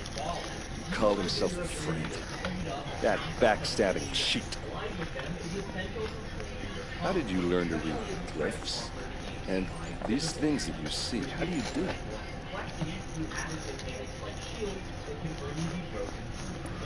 The focus. It reveals the unseen. And Olin's focus, it's the same? The device is the same, but somehow Olin and the killers can speak to each other with their focuses over distances. And see through each other's focuses too, like looking through each other's eyes. So that's how the killers saw you? Through Olin? Yes, so far as I can tell.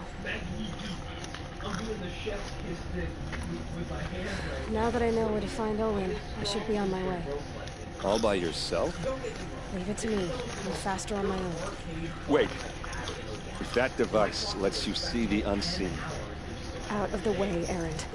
I'm asking you to help me, Aloy. I need to know who killed Ursa. Not just the Shadow Carja army, I know that, but the exact soldiers who did it.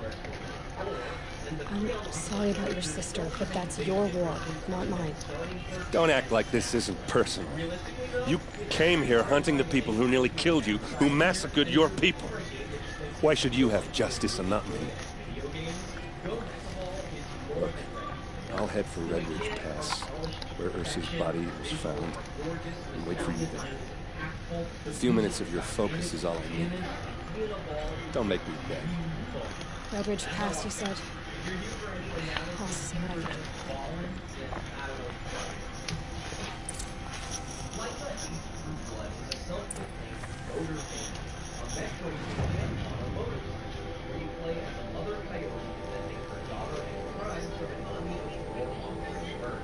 As an artistic experience, every aspect of visuals and audio and writing is incredibly compelling. A gorgeous art style of cute, brightly colored animals. Stop whining. You didn't get a burger. Post-apocalyptic world with a gameplay loop of shooting birds. She was sitting, staring at the Burger King logo, just whining. She's like, God damn. Nora from Looking. I bet you're a machine hunter, too. I've hunted my share. Now, let me give you a word of advice. Don't bother with the Hunter's Lodge. If you're not Carja, you'll never rise in the ranks. What's wrong with the hunting lodge, exactly? Nothing, if you like stuck-up bigots. I'm known as a skilled hunter back home in Banur, so I thought I'd try my luck at the lodge. I thought it'd be simple. Hunt machines, gain ranks, see who's best. But it doesn't work like that at all. It's all rigged to keep the Carja at the head of the line. I don't need those snobs to tell me I can hunt. I'm going home.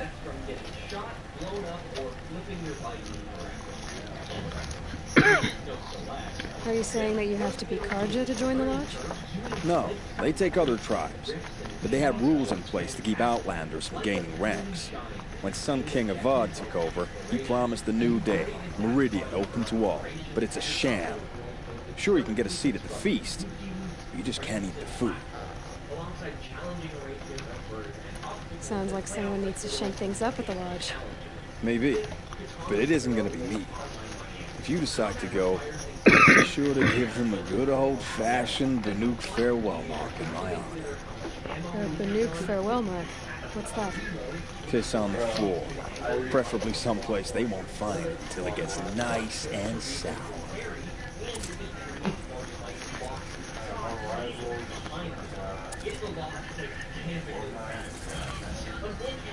That must be this fire. It's huge. Which is a shame considering it's one of the greatest sellings. Outside of the few side quests involving Liza's mother, which feels so important. You there! Can you help me? You with the second sight, I need your help. You're the one the Vanguard has been crowing about. The Nora who tracks criminals and traitors with her second sight. If only you'd use it to help me. A thief raided my home and took my brother's sword. Tell me about the robbery. Don't leave anything out. It was brazen and professional. They took only the sword, my most valuable possession. The thief went out through the window and scared the shadow off my steward. Otherwise, it would have been a clean getaway. Why would someone steal the sword? It's priceless.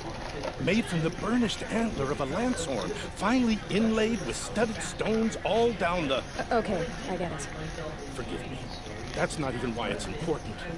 The 12th Sun King gave it to my brother for his military service. He was killed in battle during the Liberation.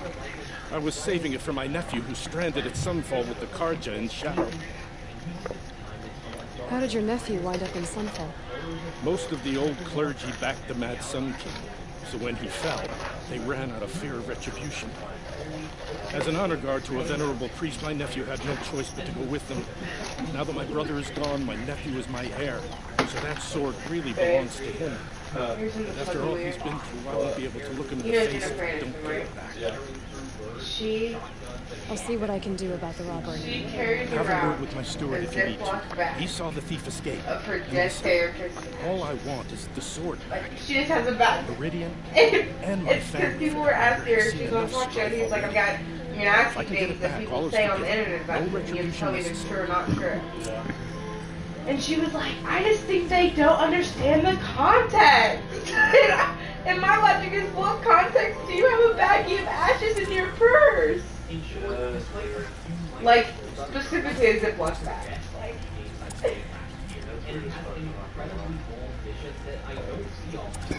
So definitely give it a shot if any of this caught your attention. I want to also end this review with a little note about how I write these videos.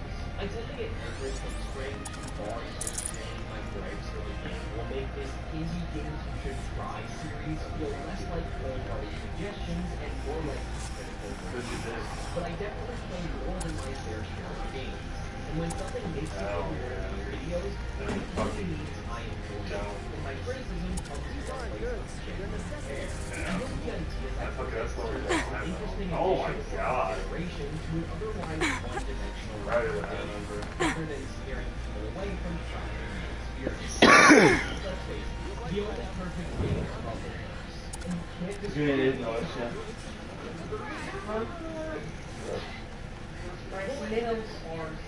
I wonder who that is.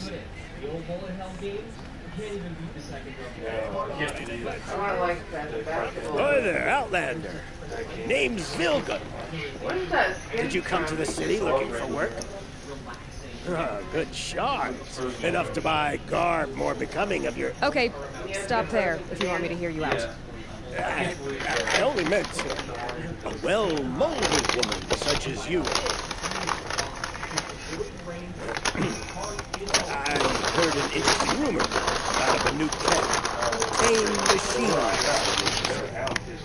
So I hired men to investigate. We just investigate, that's all. Those Banuk are canny, too canny. I paid up front. Well, half up front. I've had no word back. So now you're hiring someone to find the last men you hired. They're a sunk cost. This rumor's worth more to me. So is there any more to the rumor about this camp? The last bunch just wanted to know about the reward. Hey, you're a smart one. This camp isn't even big enough to make up where the snow won't thaw. They say the Banuk there live alongside machines. Peaceful as you like. Keep them, use them, sing to them. It's true. If we learn how they do it, think how valuable that would be to all the tribes. When you say valuable, you mean they'd pay you for it. Girl, I'm not made of straw. What can you tell me about the Banuk? The Banuk women, snow witches all. Cold eyes, cold... They choose to live up there in Ban-Ur, in the ice. Trying to have a conversation. It's like chipping them out of the stuff. They prefer machines for company. That's why I'm putting my shards on this rumor. Then they might not want outsiders to know about this place. Their mystic act. No care for possessions, for luxuries. Pile of slag. Those people bargain harder than the winter frost.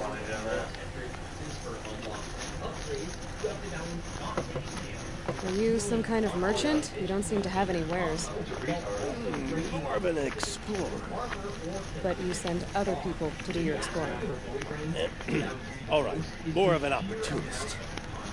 Girl, Nora girl, huntress. We live in a world of opportunities, risky opportunities. But why should risk stand in the way of a lucrative prospect for the likes of me? All right. I'm more of a gambler. If I did look into your rumor... You won't need to climb up the shoulders of the world for it. It's on the edge of Banuk, beneath the anvil of the moon. You look like you know your way around the savage East. The East. If it's true they walk among machines without fear in this camp, well, you can't miss that, can you? Payment on return.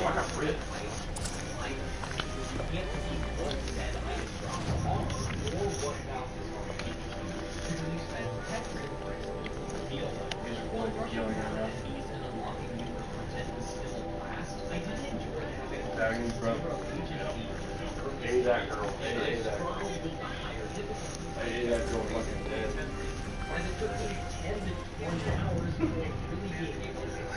Silent on me.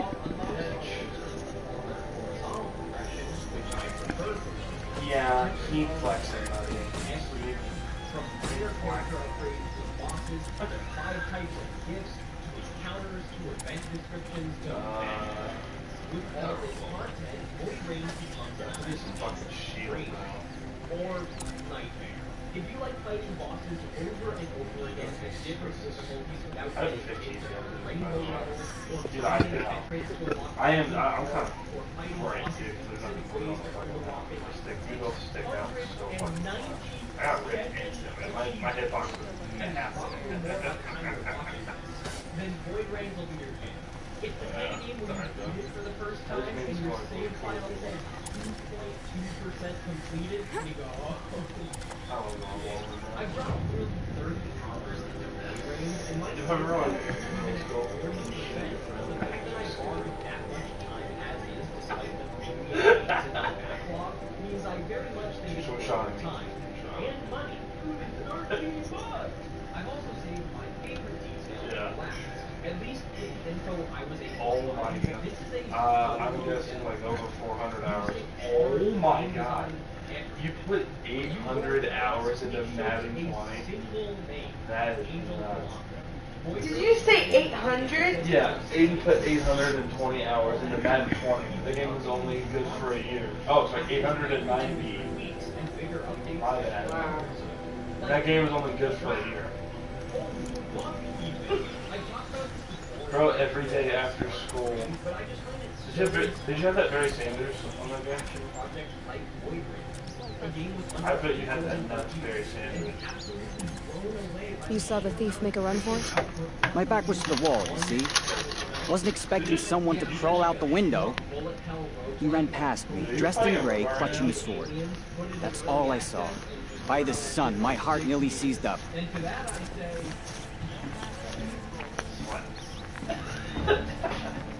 Sweat. I love that fucking video. Some blood. Looks like they cut themselves in splinters. There's the blood.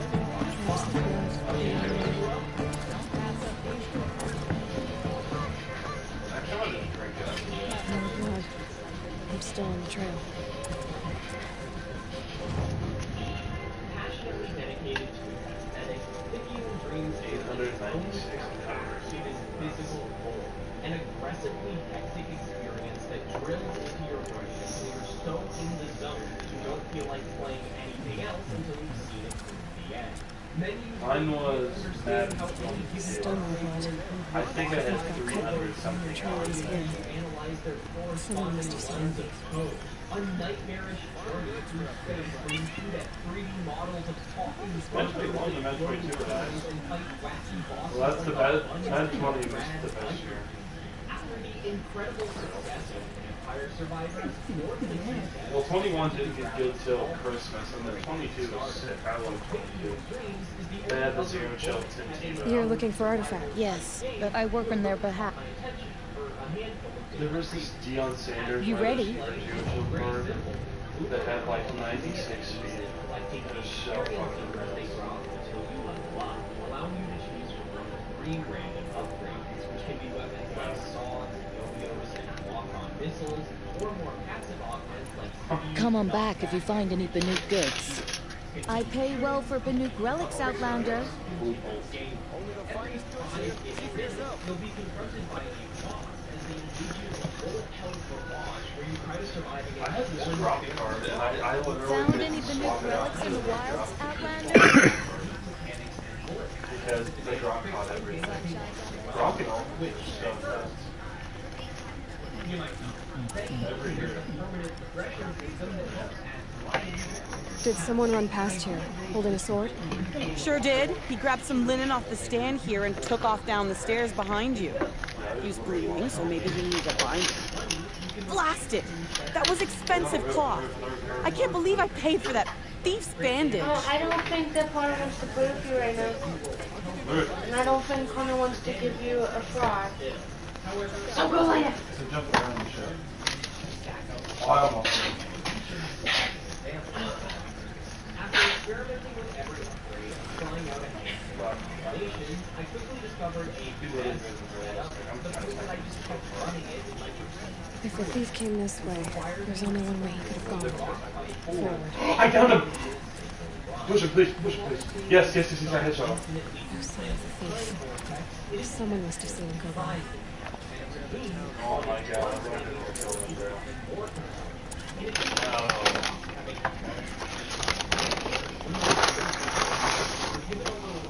That's fucking awful. They got up. No.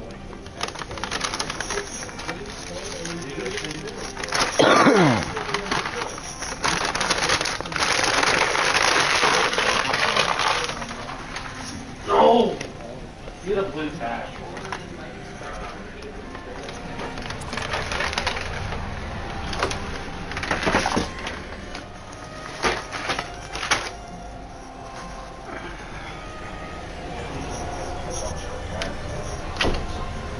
Jackson Smith.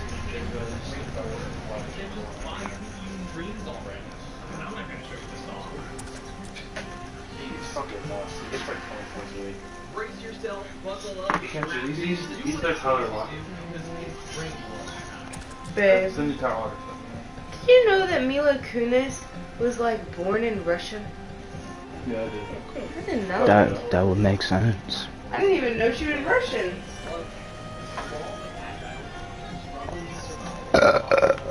Excuse me.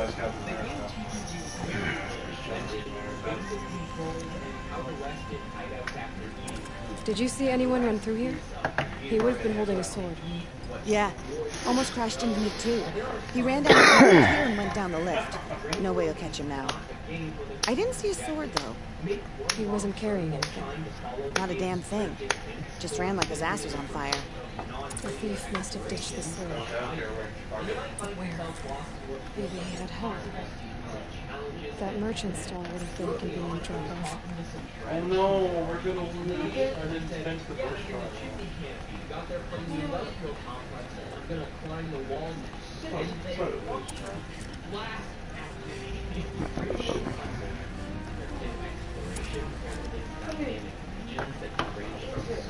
It looks like the thief got away, but without the sword. I thought maybe he dropped it off somewhere. Like here, for instance? What? No. I had nothing to do with it. I guess we'll see when I get the city guard to toss your stall and question your customers.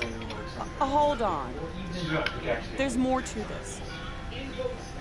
You've got a reputation for a shining light in the darkness, so I know you'll listen. You're right. The sword was passed to me, and I passed it on to someone else. It's going to be sold, but not for profit. The shards will go to people in need. You expect me to believe that? I can prove it. Meet my friends at the watermill in the lower village. They'll explain everything. If they don't convince you, come right back with the guards. I'm not going anywhere. It wouldn't matter if you did. I'd find you. But all right. I'll check out the watermill. Okay. Guess I should go to this watermill then to find out what's going on.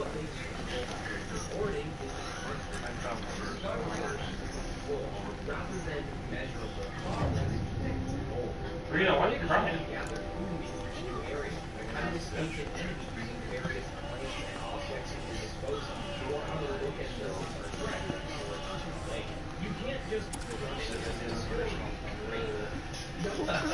Fucking gay.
conduct last night.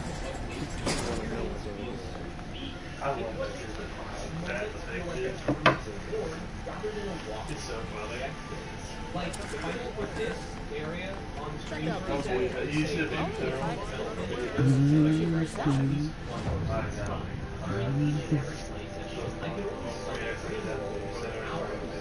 I would die one too many times to some bullshit. Go, man! Fuck this game. And quit. It's the dude that I see how you did it. Okay. Yeah. Metalbot here, good prices, fair prices. Fairest prices for machine parts under the Mesa. No tithes to the Sun Court, not like those greedy snarls upside. She's not interested in taxes. I know what she's not interested in. And as I was saying, no better offer for snap mall lenses. I'd give my oath on it. By the sun, don't start spitting in your palm. Huntress, I apologize on behalf of my partner. Silent partner. Silent partner? If the sun would only grant my prayers. Never mind snap more lenses, Huntress. There's no market for those. A long-leg lens, though, you'd be well rewarded for. So which, No market for a snap mall lens. It's good, strong stuff. You can hammer it into anything. Where do you think we are? Some trading post with sawdust on the floor? This is Meridian. We have culture. I know culture. Just the other day I was watching the hunting trials. Oh, great sun, lend me the strength of midday. The sun's baked your head if you think we'll shift long leg lenses at a time like this.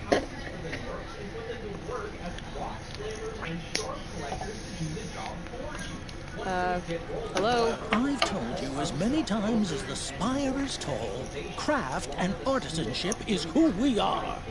Craft doesn't win a war or keep the machines from your farms. What you need is good, old-fashioned, plain... Oh, yes. Old-fashioned, plain hammered work.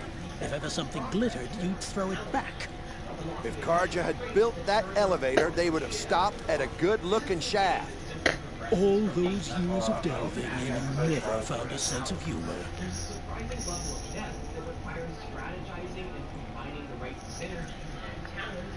Enough! Well, they're a blunt people, Nora. Why do you two even work together if you can't agree on anything? It's a symbolic gesture.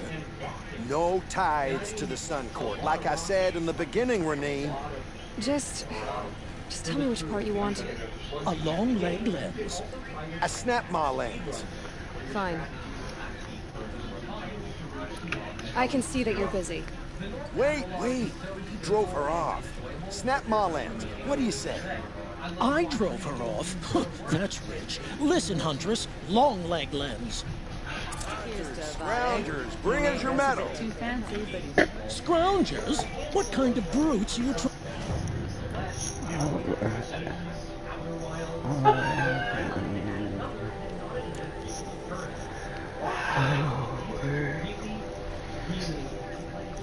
Right now.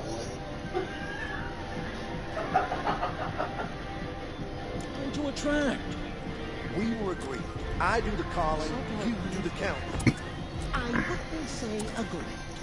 I don't complain about you. Too long. I wouldn't have to check it twice if you'd stop droning.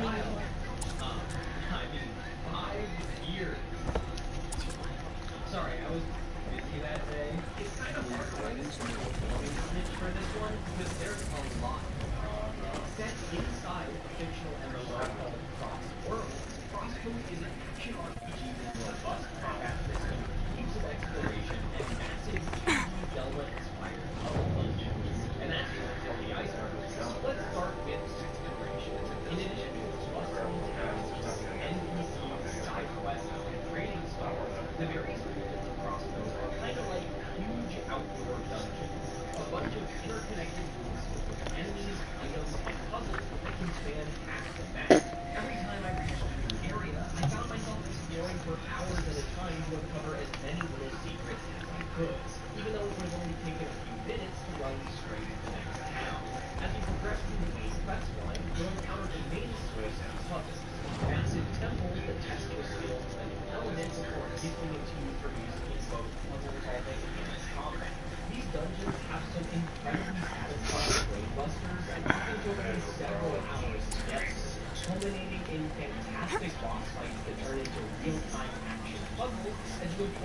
The one about the boar, the grazer, and the sun priest?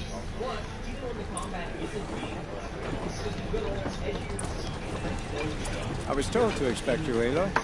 I suppose you want answers. Well, it's not complicated. We collect valuable objects from people who don't need them, sell them for shards, and use the money to help the needy at Sunfall. You mean you steal? If you want to call it that. From hogs who've had their turn at the trough for generations. Ravon didn't seem like a hog to me. He stinks just like the rest of them, of wealth and contentment, while people beneath him suffer. Who exactly gets the shards at Sunfall?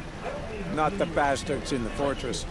We use the shards to make sure the poor in Shadowside get to eat, or bandage their wounds. They only went west because they had to. Trust me, I know. My wife was chained up with a bunch of servants and herded with them. They starved to death, still bound together. I'm sorry. So am I.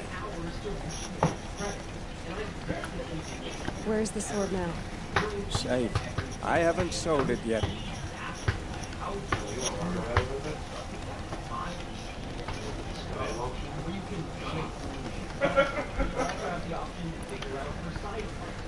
What do you expect me to do now? Walk away? I was hoping you'd help us.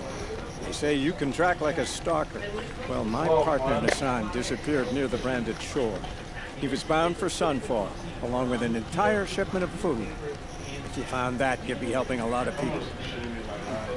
I'll consider it. But only if you return the sword to Ravon. I knew you were gonna say that. Fine, I'll return the damn blade. Nassan was supposed to meet his contact at an old campfire on the fort near the branded shore. Start looking there. But be careful. Lots of machines out there, and lots of Shadow Carja. And not the needy kind, but they're tormentors.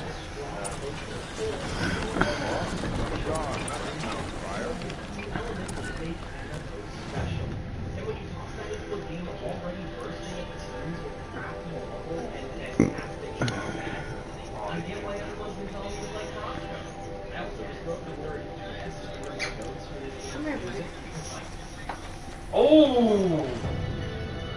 Fuck off, dude. I need Tim. Okay, it's fine.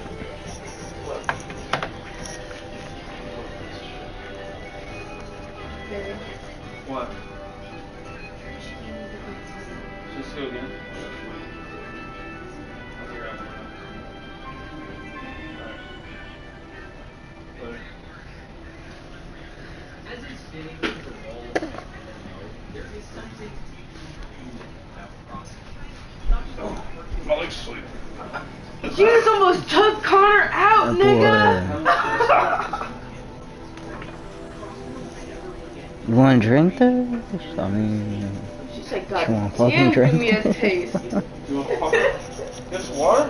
That ain't no fucking You need to water. shit again? Let's go. She need to do 5 million things at once.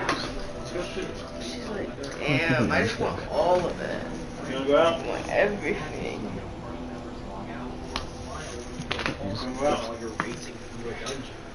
Now show Cargan food. Why do you always gotta nut tap him? Because she's white. No, she knows what she's doing. She's caressing y'all. Mm-hmm. She's like, I love She wants something. Hey, you go play? She I love You go play?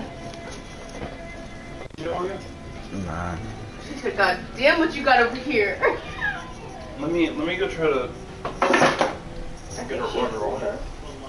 Yeah, but the door ain't open. Oh, okay. Great. This doesn't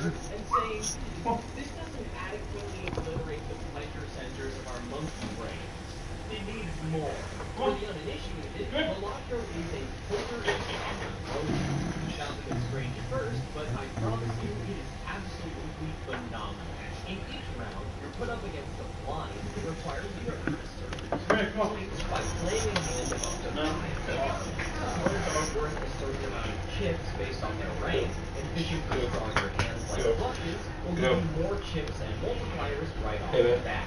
However, you won't make it further than the first blind or two without stacking your deck. And I don't mean counting cards, which is a built-in feature. The driving forces behind Balatro are jokers. There's a pool of 150 of them that will randomly appear in booster packs and shops. They each have the ability to alter your run in any way imaginable.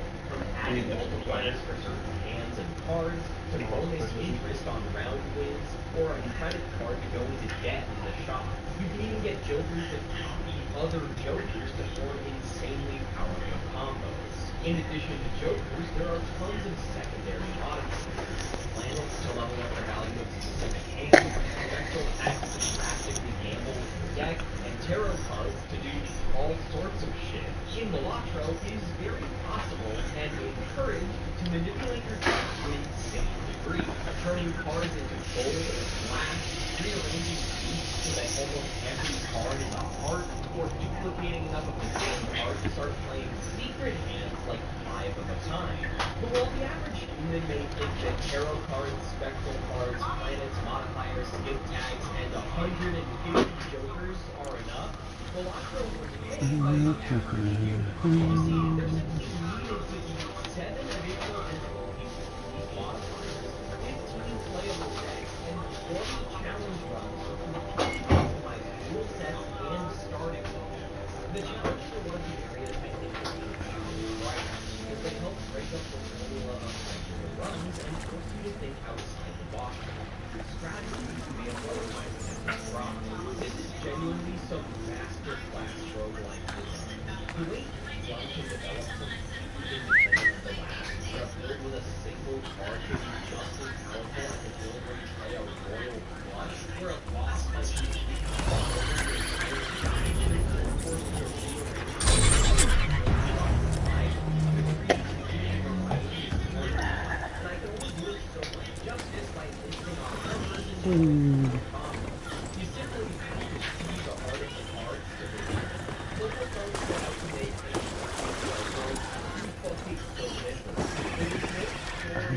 Fucking mount go faster. Don't break. God.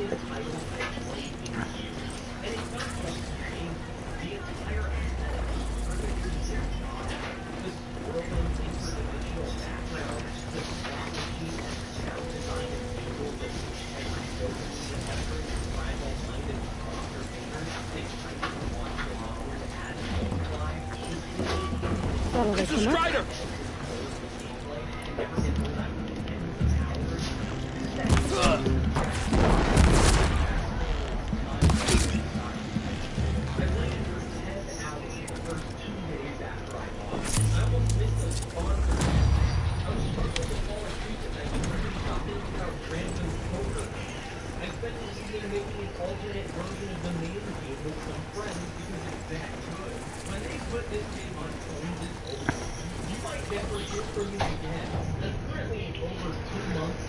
From Balatro, but writing this segment and listening to the soundtrack has me thinking that this whole productivity thing is overrated.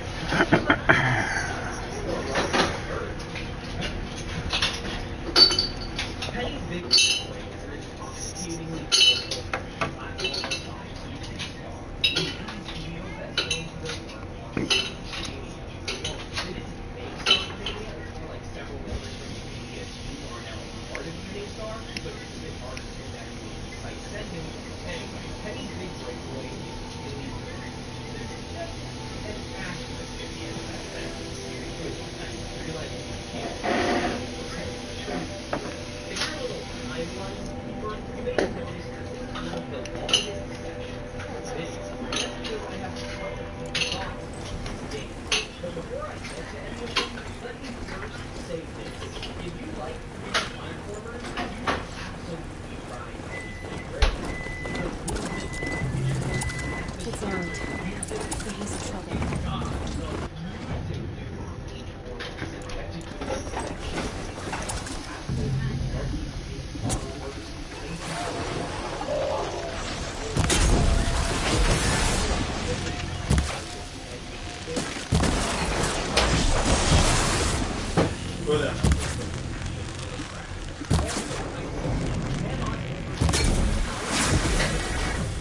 I'm glad that's over with.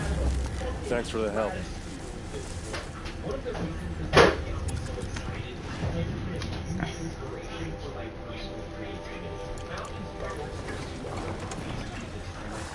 Come on over here and have a word.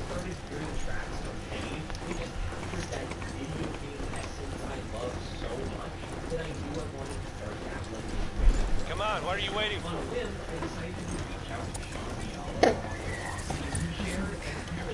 This must be where Hassan was supposed to check in. Why, you don't feel like talking? So, thanks, Sean, if you're watching this. Straight up, Len Hope Diablo is the reason I got back into learning. Hey, seriously, we need to talk. Can anyone blame me? Looks like there was a scuffle on my body. If someone dragged my son off, there should be tracks.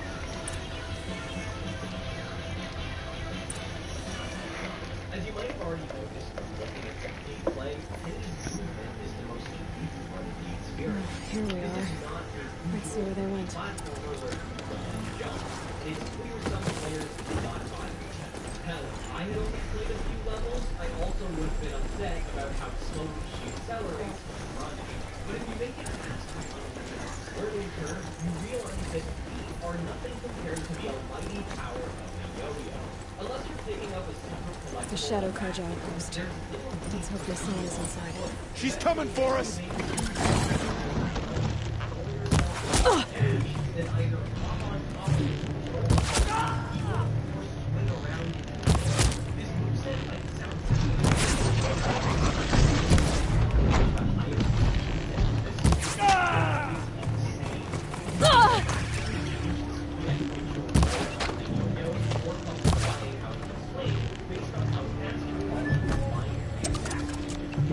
I'm done! Come on, you bum!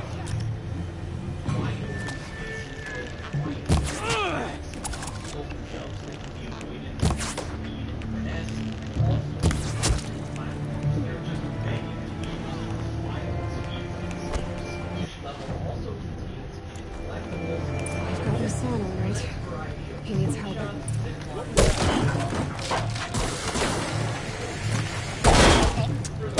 Take the fight to them, you miserable no more! Let me die.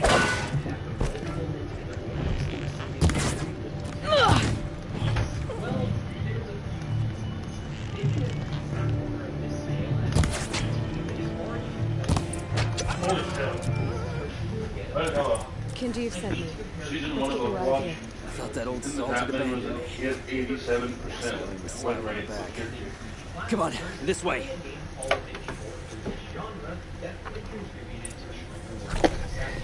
Also, bugs were a significant issue on launch, and while I believe they've been mostly fixed in patches since I played the game, not being able to have full trust in the physics of a 3D platformer definitely muddied the experience for some players. And I ran into awkward collision and slippery physics in my playthrough. Well, the first one isn't about entirely fixed camera with the right stick programs to throw the yo-yo in any direction. While it doesn't take too long to get used to, this camera does make depth perception. Kinjeev told me about the cause. Did you lose the shipment? No. It's hidden nearby. There's a lot of hungry people in Sunfall that will be happy to see it. Good. Now, listen. When you head back to Meridian, talk to a noble named Mavon. If you're honest with him, I think he'll help. Beg a high blood for help? After everything you've done, but for now, I'm bound for Sunfall. Be safe. And the overall split feeling just feels a bit too rich for my taste. Also, while it's charming the first couple times, it gets really frustrating to perform a QTE dance sequence at the end of every single level. This next one is a very personal experience, but I like to play games blind, and I'm not able to figure out how to hold a combo for an entire level. If you just want to enjoy the game casually, you don't even need to bother with this, but I do find it an intuitive way to interact with level mechanics like levers or pickup without landing on the ground and dropping combos, especially with how often hitboxes can appear. To further this, the the combo system itself just doesn't feel worth engaging in. Instead of a game like Pizza Tower, where a high combo requires interacting with various items and A man named Nassan came to see me, and we came to an arrangement. I think many in Sunfall will benefit from it. All this from a stolen sword. As they say, follow the shadow, and you'll find the flame.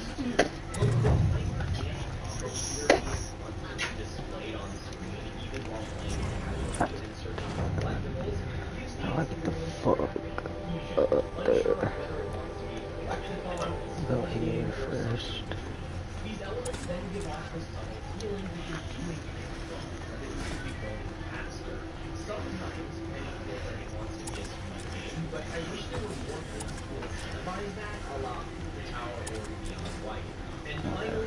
Is it open now?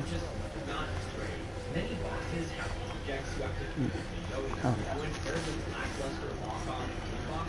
doing things like smashing symbols in judge fights or figuring out the magnet range from a robot feel nearly as seamless as they just.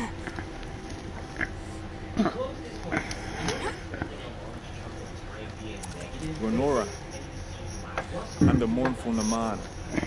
My apologies that we meet like this. Like this? In brief, you hold yours close, like a talisman. Wait, forgive me.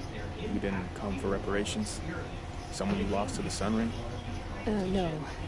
I know about the Red Raids, but the Karja owe me nothing. I see.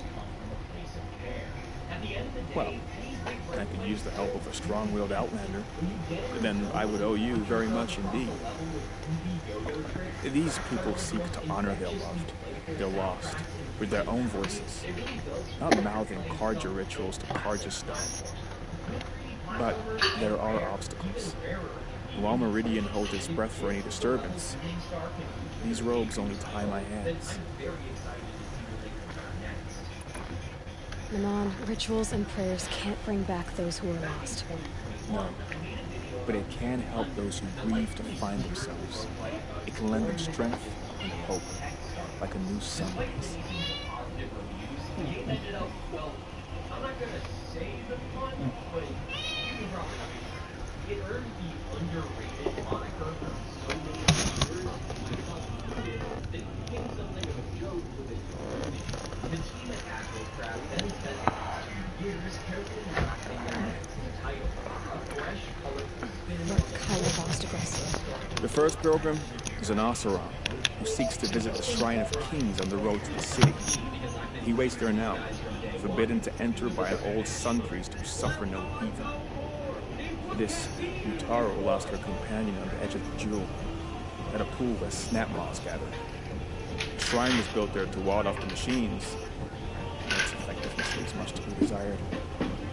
And the Manuk would paint a mark on the sun's climb. Called the machine spirits, I understand. They need no beckoning. Flint-hawks perch there, drawn to the spire's shining. So clear the machines out of 2 shrines and move a priest out of the other. All I can ask for is your charity and that their stories are heard. I didn't think your priesthood would ask outsiders for help. Only the sun would set an outcry. Until this is done, I am no sun priest. To wear a red robe was an aspiration. I aspired. Now our hoods make us blind. We whisper reconciliation, but forget how the old king's priests sang the words and blessed the killing. The killing? You mean the Red Raids? Yes. And the sacrifices that came after. Why did the priests go along with all that bloodshed? Sometimes we Karja are more concerned with what is tradition than what is right. Huh. Maybe the Karja and Nora aren't so different. You're disappointed with the Sun Priests, but you still wanted to be one? I spent my whole life looking up to the temple. My brother's voice echoing in its arches. Even he couldn't turn me away, and how he tried. What? He said, when we were loved, our robes would dye in cinnabar. Now they are stained in blood. How so? Our robes Vesicles? Most of the old priests Jessica? fled, seen in the glare of the new sun. So we are left to wear their sins. For me, at least, they hang heavy. I think that's Thanos. It is. Yeah, look at his little glowing stones. How many stones are there? 4 or 5?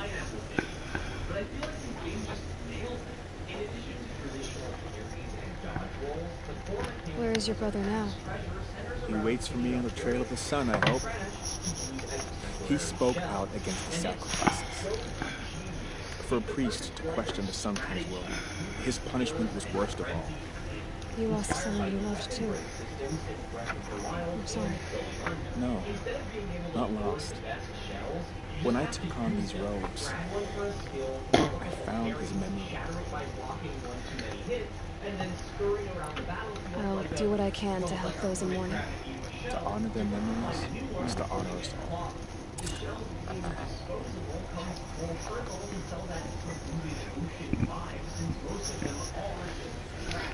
Soda cans, tennis balls, light bulbs, even a copy of a super underrated game. You can also roll in certain shells like a ball, keep down inclines. I mean, come on, to be honest, other than the camera having a little too much fun sometimes, my only critiques are more of a weird list of values It'll specifically. do on like the diverse players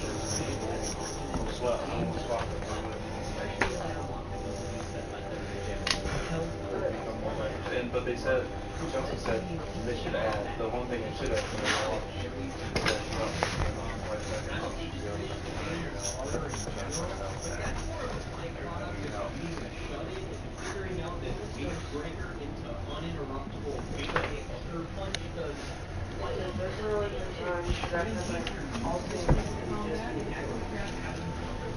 That's why I don't like them shit like this. It's not the same.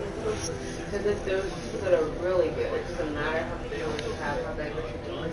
They all get there because you're gonna die. You're gonna lose. It's literally like the same as when you go over here. And they have that one mode where you can troll with. Because I watch people that used to troll with fucking Brian on.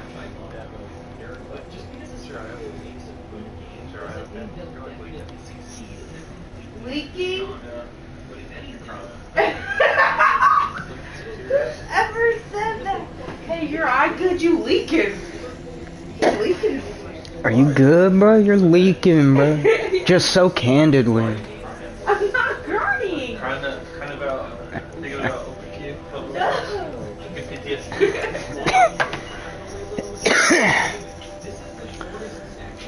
Man, if you didn't say I thought you were talking about something else. I'm like, the fuck? Leaking? What if she leaking? Leaking on the couch here. What is going on? Oh my god! You're so fucking funny. Bro said that so candidly. I know, Before, like, damn, and he was you like, good? and then he had to specify. It took me a minute too. I didn't even notice. I was like, leaking. Who's leaking? What? What's leaking? The fuck? Literally. Right. Just your eye.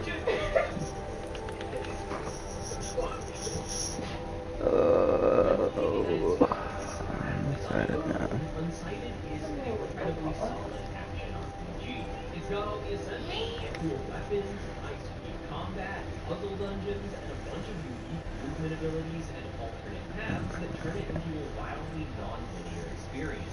But if it was just a solid action RPG, there wouldn't be much else to say. What made Unsighted interesting enough in italic text to earn a spot in this video 20 years after its initial release? What's the mechanic that caused some players to turn away from the experience entirely? Well, it's time. To give you more TLDR, humans built a bunch of automatons that made consciousness after a strange meteor hit the planet. But this scared the humans, so they dropped a big tower on the meteor to block off its energy, causing every automaton. What in the fucking Pokemon shit is this? Oh, it's not Pokemon. I started looking. It looks pretty It cool. looks like shit, but it sounds interesting. It's It's just in a pixelated art style, that's all. You're used to like the smooth shit. I know. Brain broken with smoothness. If it's not, I think she's buffering. I'm like, what the fuck? What? That's some cranberries. He does.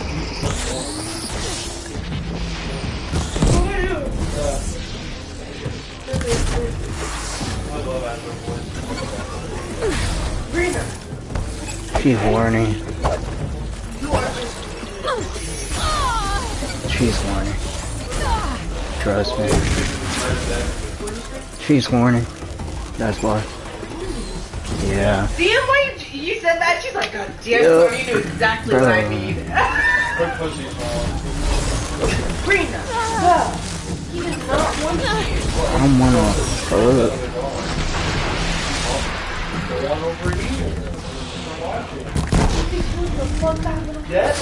Probably. I would not. Can you fuck off, you stupid fucking hermit crab? God damn, motherfuckers, bro.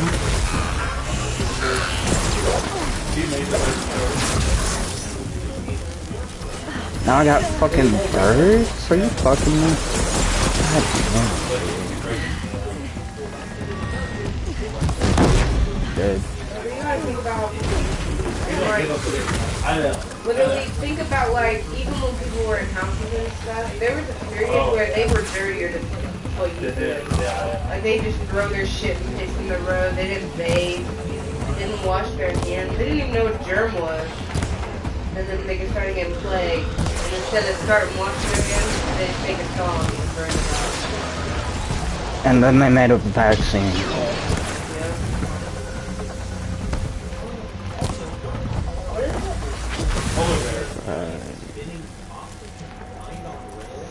The polar bear smelled the dude from like miles away and came to that box and wanted to fucking eat him. Damn, this is gonna be a good meal today! How come I don't know what they're called. What? The igloo people, how come they don't get it?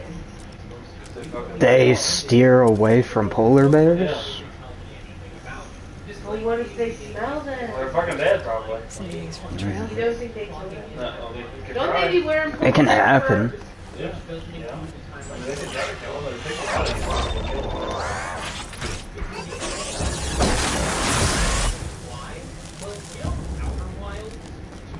making hamburgers on an engine.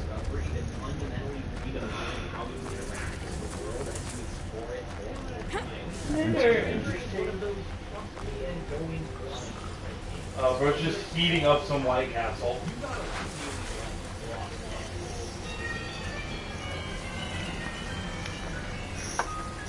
He's driving with that shit in his car.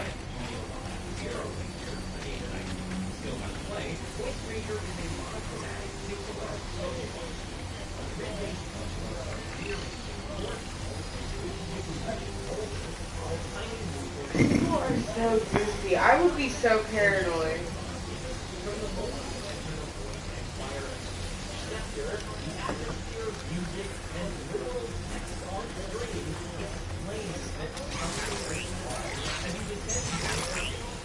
Yeah, that's for the other.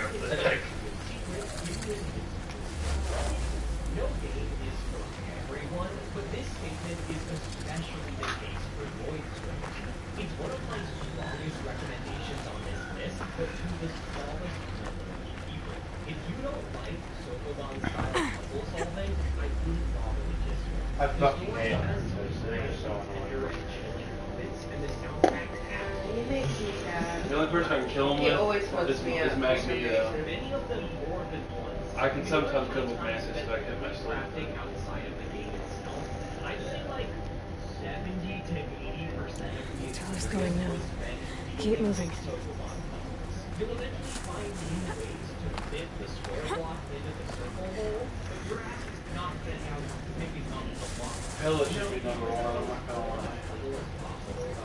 Hella does. Zoom out a little and talk about the deal. No. Free track That was nice. Yeah, oh my god. Did I tell you that happened to me? There's this Jeff the Shark, and obviously Rocket can boost. So if you just look towards the other side and, you know, just save your boost, you're fine, right? And he realized what I was doing. He realized I could get him back on the map. So he was just killing himself. He was just jumping off the map. Because he was like, we're all gonna die today, bitch. I did. I was like, no fucking I also, way. a lot of the characters can slow fall and get by back on, so I just jump off. I don't care about my death stat. Fuck out of here.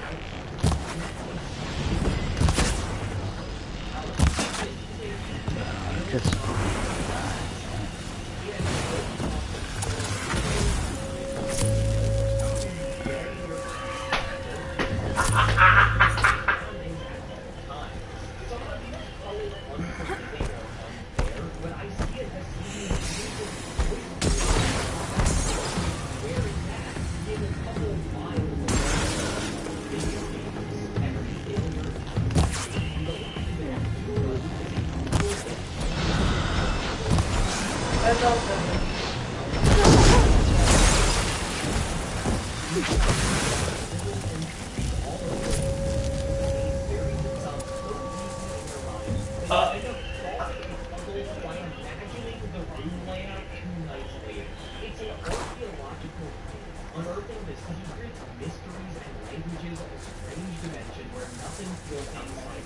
This has to be the Banuk camp that Logan told me about. See what happened to the other mercenaries he sent. The machines are docile.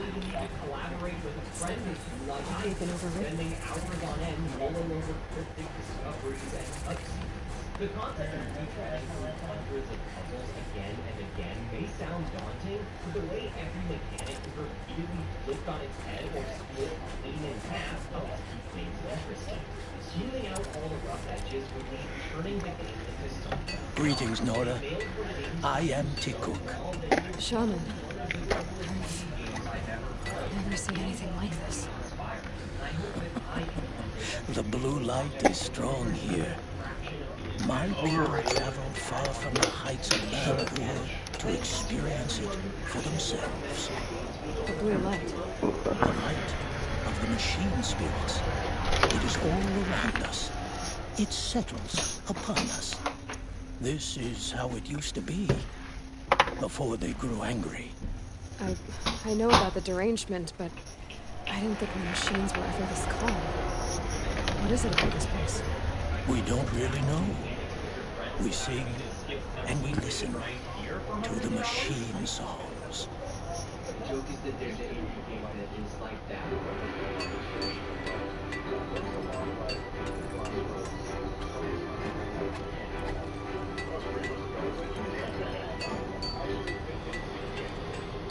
Rabbit and Steel fills such a perfect niche and scratches such a perfect itch. Tikuk, have any other Outlanders come through here recently? Some Asuram, yes. They were convinced the machines were malfunctioning. As if machines were mere devices in need of repair. Well, that is how the Asuram see the world, is it not? They ate with us. Then, when they were satisfied there was nothing they could explain, they left with the Northern Light. The machines sing to you? To each other. You are a hunter. You must have heard their communions and hymns, their calls and cries. We're not meant to understand, but we shamans try to interpret. What is the song that angered them so, that turned them upon us? What song soothes them? Does it thrum in the air here, just outside of hearing? How can we heal the machine world?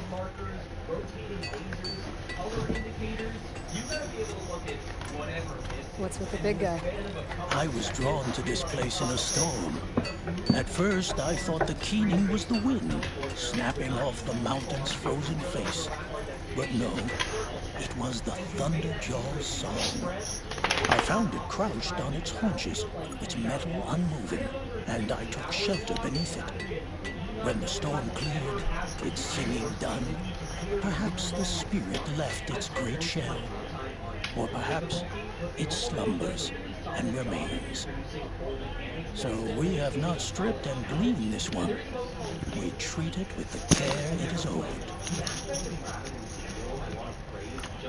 Do you mind if I look around more, T-Cook? Speak, trade, listen. You are welcome. No harm will come to you here. So it's not like a new people doing this. But it is definitely something about this place. Well, if they can't see it, then maybe my focus can.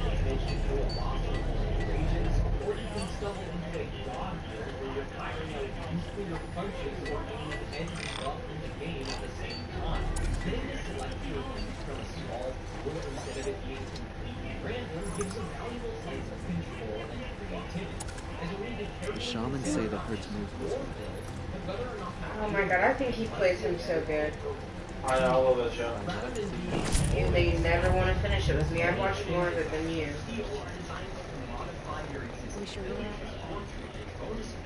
Who is that? Goblin. Oh my god, that Eric guy Kahn. that took that massive edible. Yeah. Oh my god, it was so funny. I remember watching the video, and then it says like 1 moment later, and then it flips to his face, and he looks so disappointed. And he was like, two days later, so guys. long away from the hunt. Forgot That's to my film the video. muscle. Like he took it, and then He he was takes so hard to all kinds of drugs.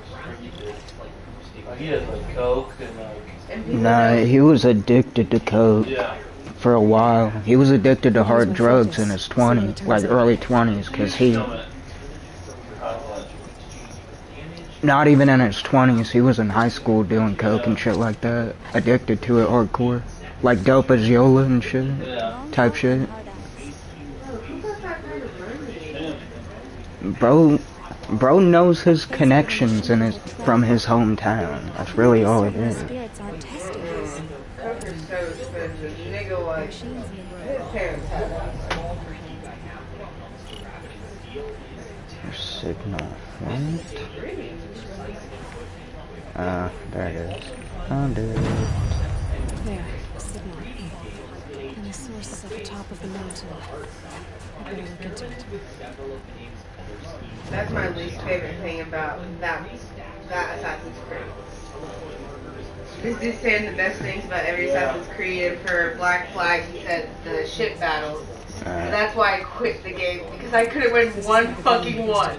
My boat was getting sunk every time, and I've been stuck on the same mission forever. I mean, it's the first time they did boat missions. Shit's hard as fuck. I think. Maybe. And like on Gates, on the Valhalla, it's like self-steers. only if you Black make Flag. it. Huh? Only if you make it good. You can steer yourself if you want. No, I know. I just make it go wherever I want. I don't want to talk about it. I just fast travel. That's all. Driverless car gets pulled over. This is all a much more elaborate and nuanced way of saying, what the fuck were they cooking in Red Dark House? Why'd they make it so hard?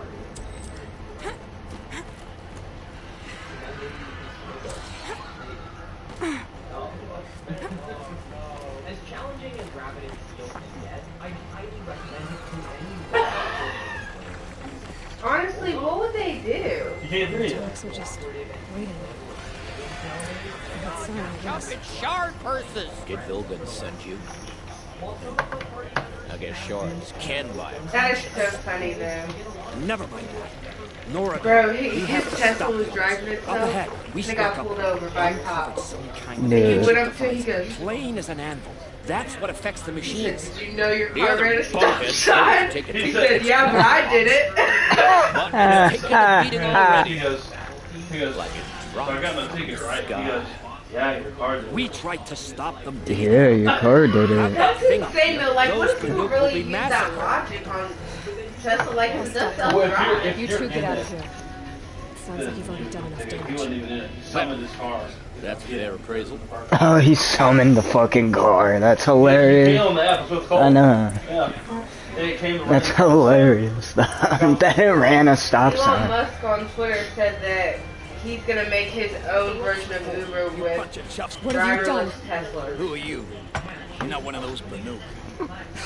Yeah, with what servers, bro? What servers, bro?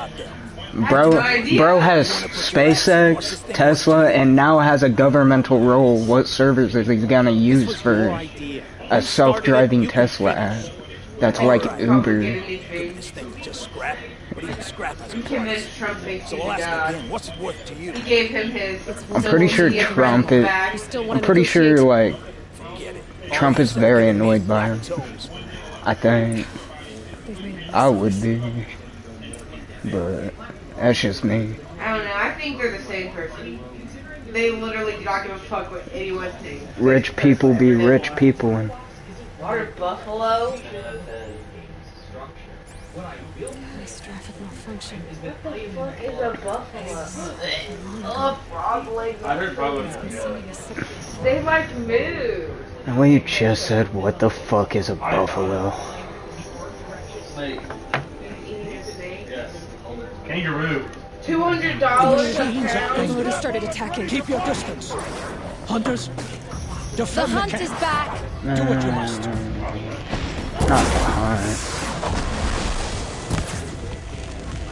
Not the hunt.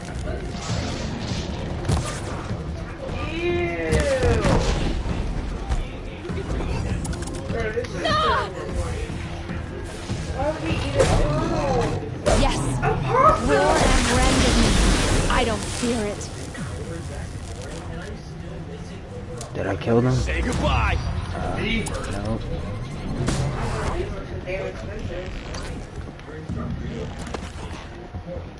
You didn't get it. There's a new side effect. He's not gonna be happy with this. I love it. Good.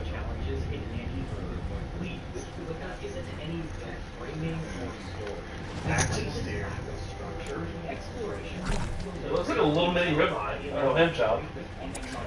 Nora, did you know this change would come upon us?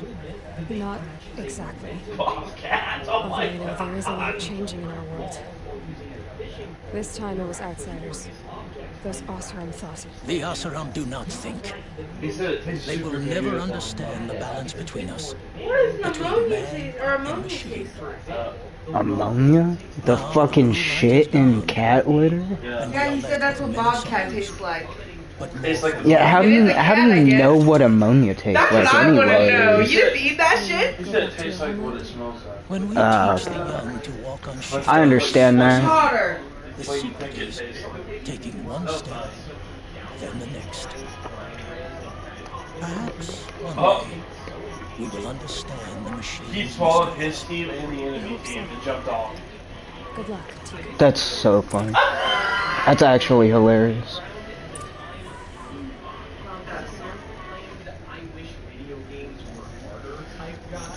Return to Vilgund. Fucking Vilgund.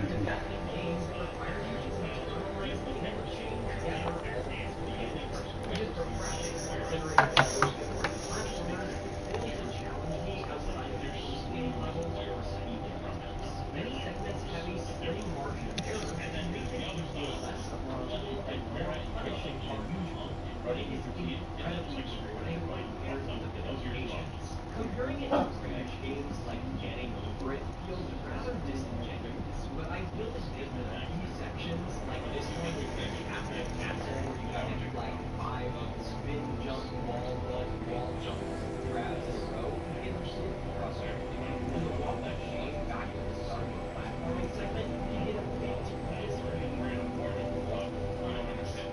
Although I feel that the rising tension between this and Chinese massive structures is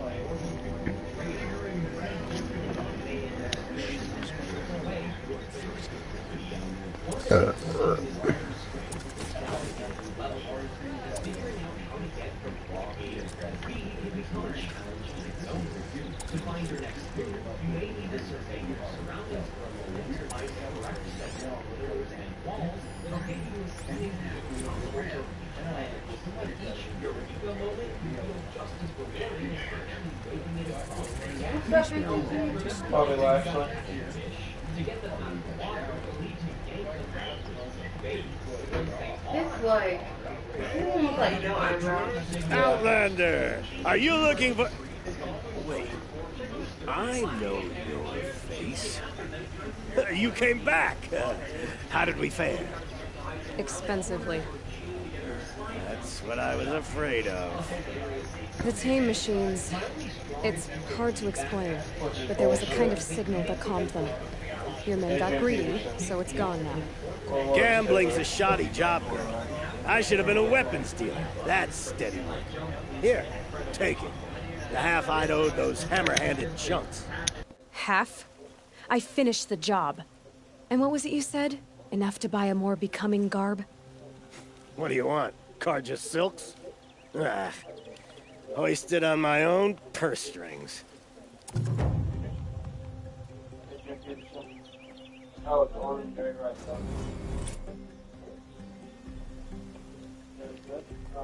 Can I interest you in a reasonable... You got beer?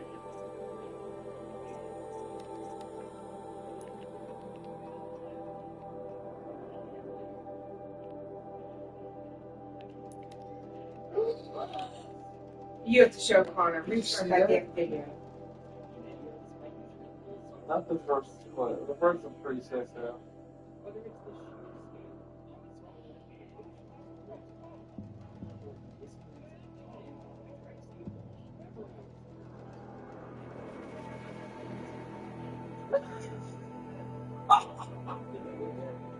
That reminds me of one time we and Connor were playing, and they fucking kept, they thought he was cheated, and they were like, we're gonna report you! Yeah, they thought I was I was like, bro, obviously you see the teammate's not doing that good, like, just give him one. Like, just let him have it. I had 0 kills.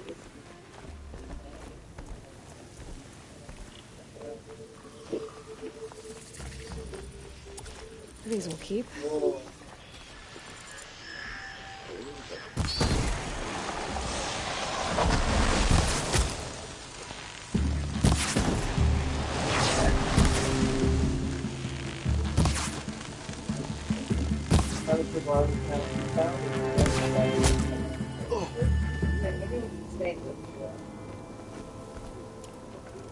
Just 23.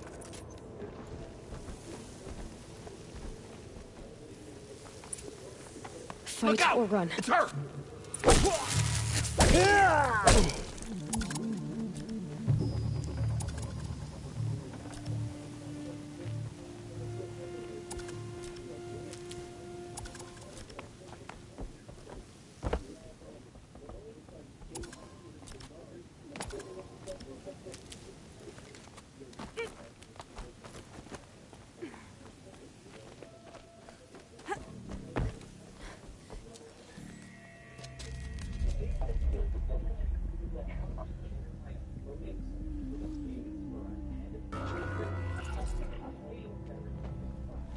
This is what you intend.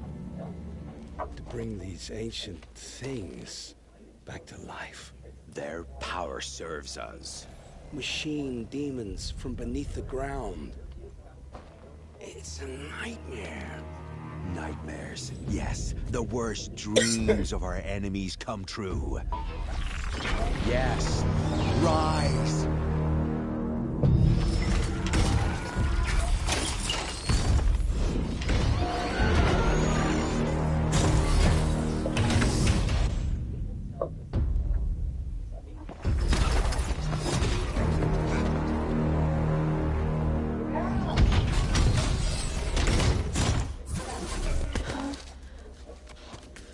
For catching him alone. These things will destroy us all! They will only destroy our enemies and bring us back the lands that were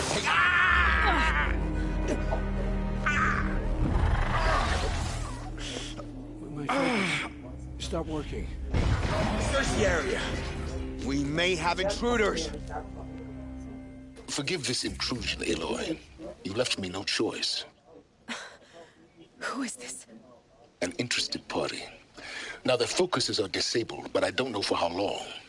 The rest is up to you. Who is this?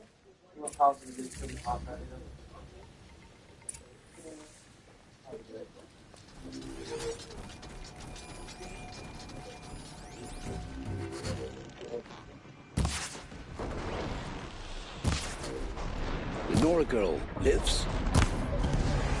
Kill her! No, you had your chance.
I promise.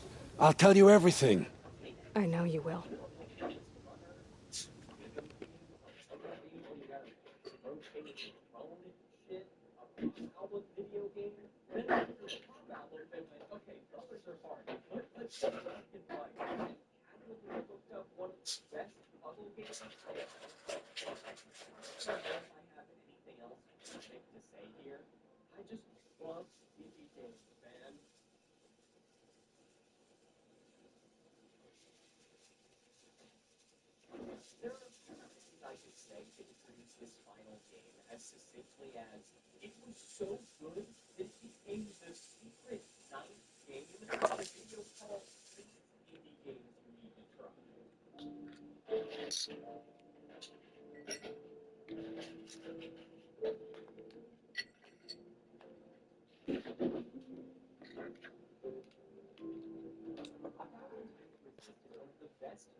The killers who came for me at the Proving, who are they?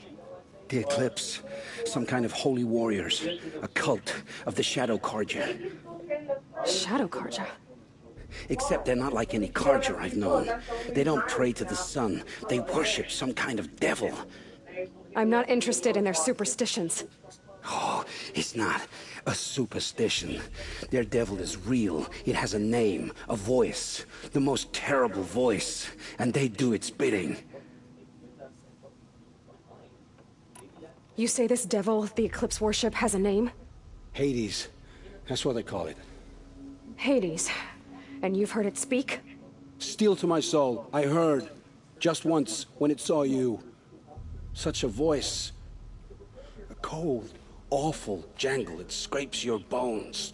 It hollows your guts. A metal sound, but like nothing dug from the earth or smelted in a forge. And what did it say? System threat detected. Just 3 words. But in the voice of a devil.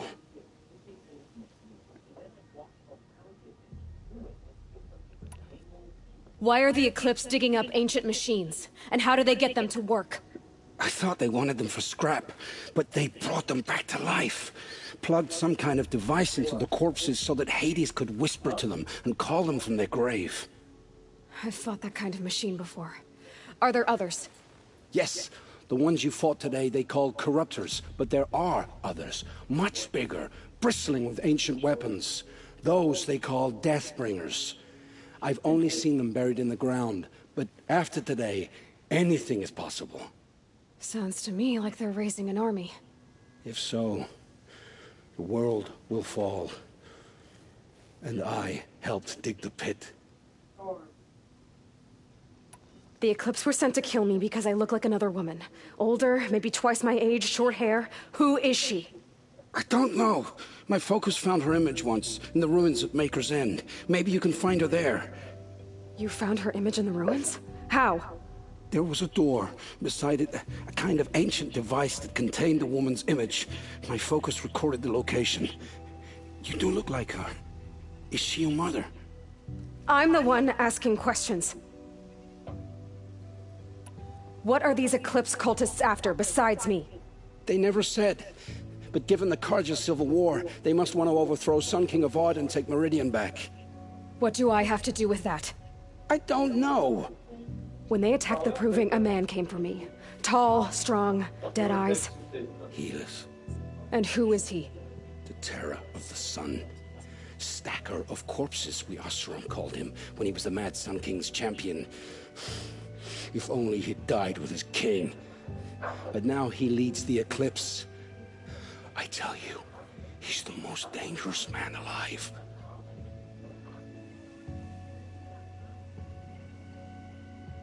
Turn show mode on. Why are the Eclipse... I thought they wanted them plugged. I thought that... Yes, those they... Sounds to me... If so...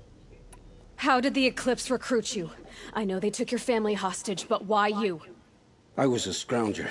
A rummager in dark places. Good at what I do. I suppose they knew I would serve them well as a scout. I had taken a delve near Maker's End. When I surfaced, they were waiting.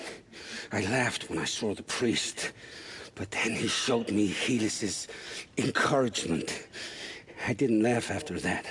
They gave me a focus to watch my every move. I followed orders. You had access to Meridian. Why didn't they get to Avad through you? Too much dirt under my nails for an audience with the one true Sun King. But whatever Ursa or Aaron told me, the Eclipse heard every word through my focus. That's why I couldn't warn you. If I'd tried, they would have killed my family.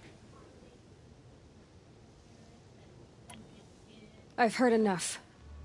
It's time to finish this. I won't beg for my life.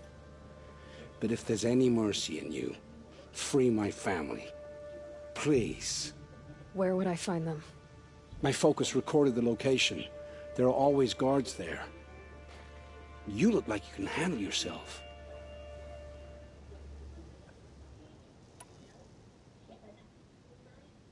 It will take many good deeds to make up for the crimes you've committed. You're sparing me? After all I've done? Yes. Forge a new life, Olin. One of better make. Then the rest of my life will be lived in your debt. Go to the place where your family is being held and wait for me. We'll make their lives the first ones you save. I didn't earn this mercy, but I will die to make myself worthy of it. I will be waiting for you.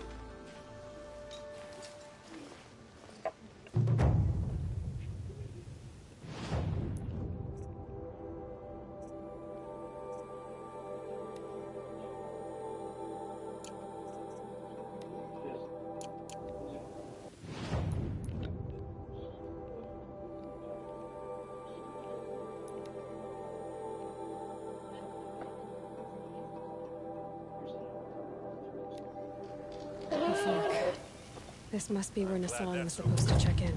Thanks for the help.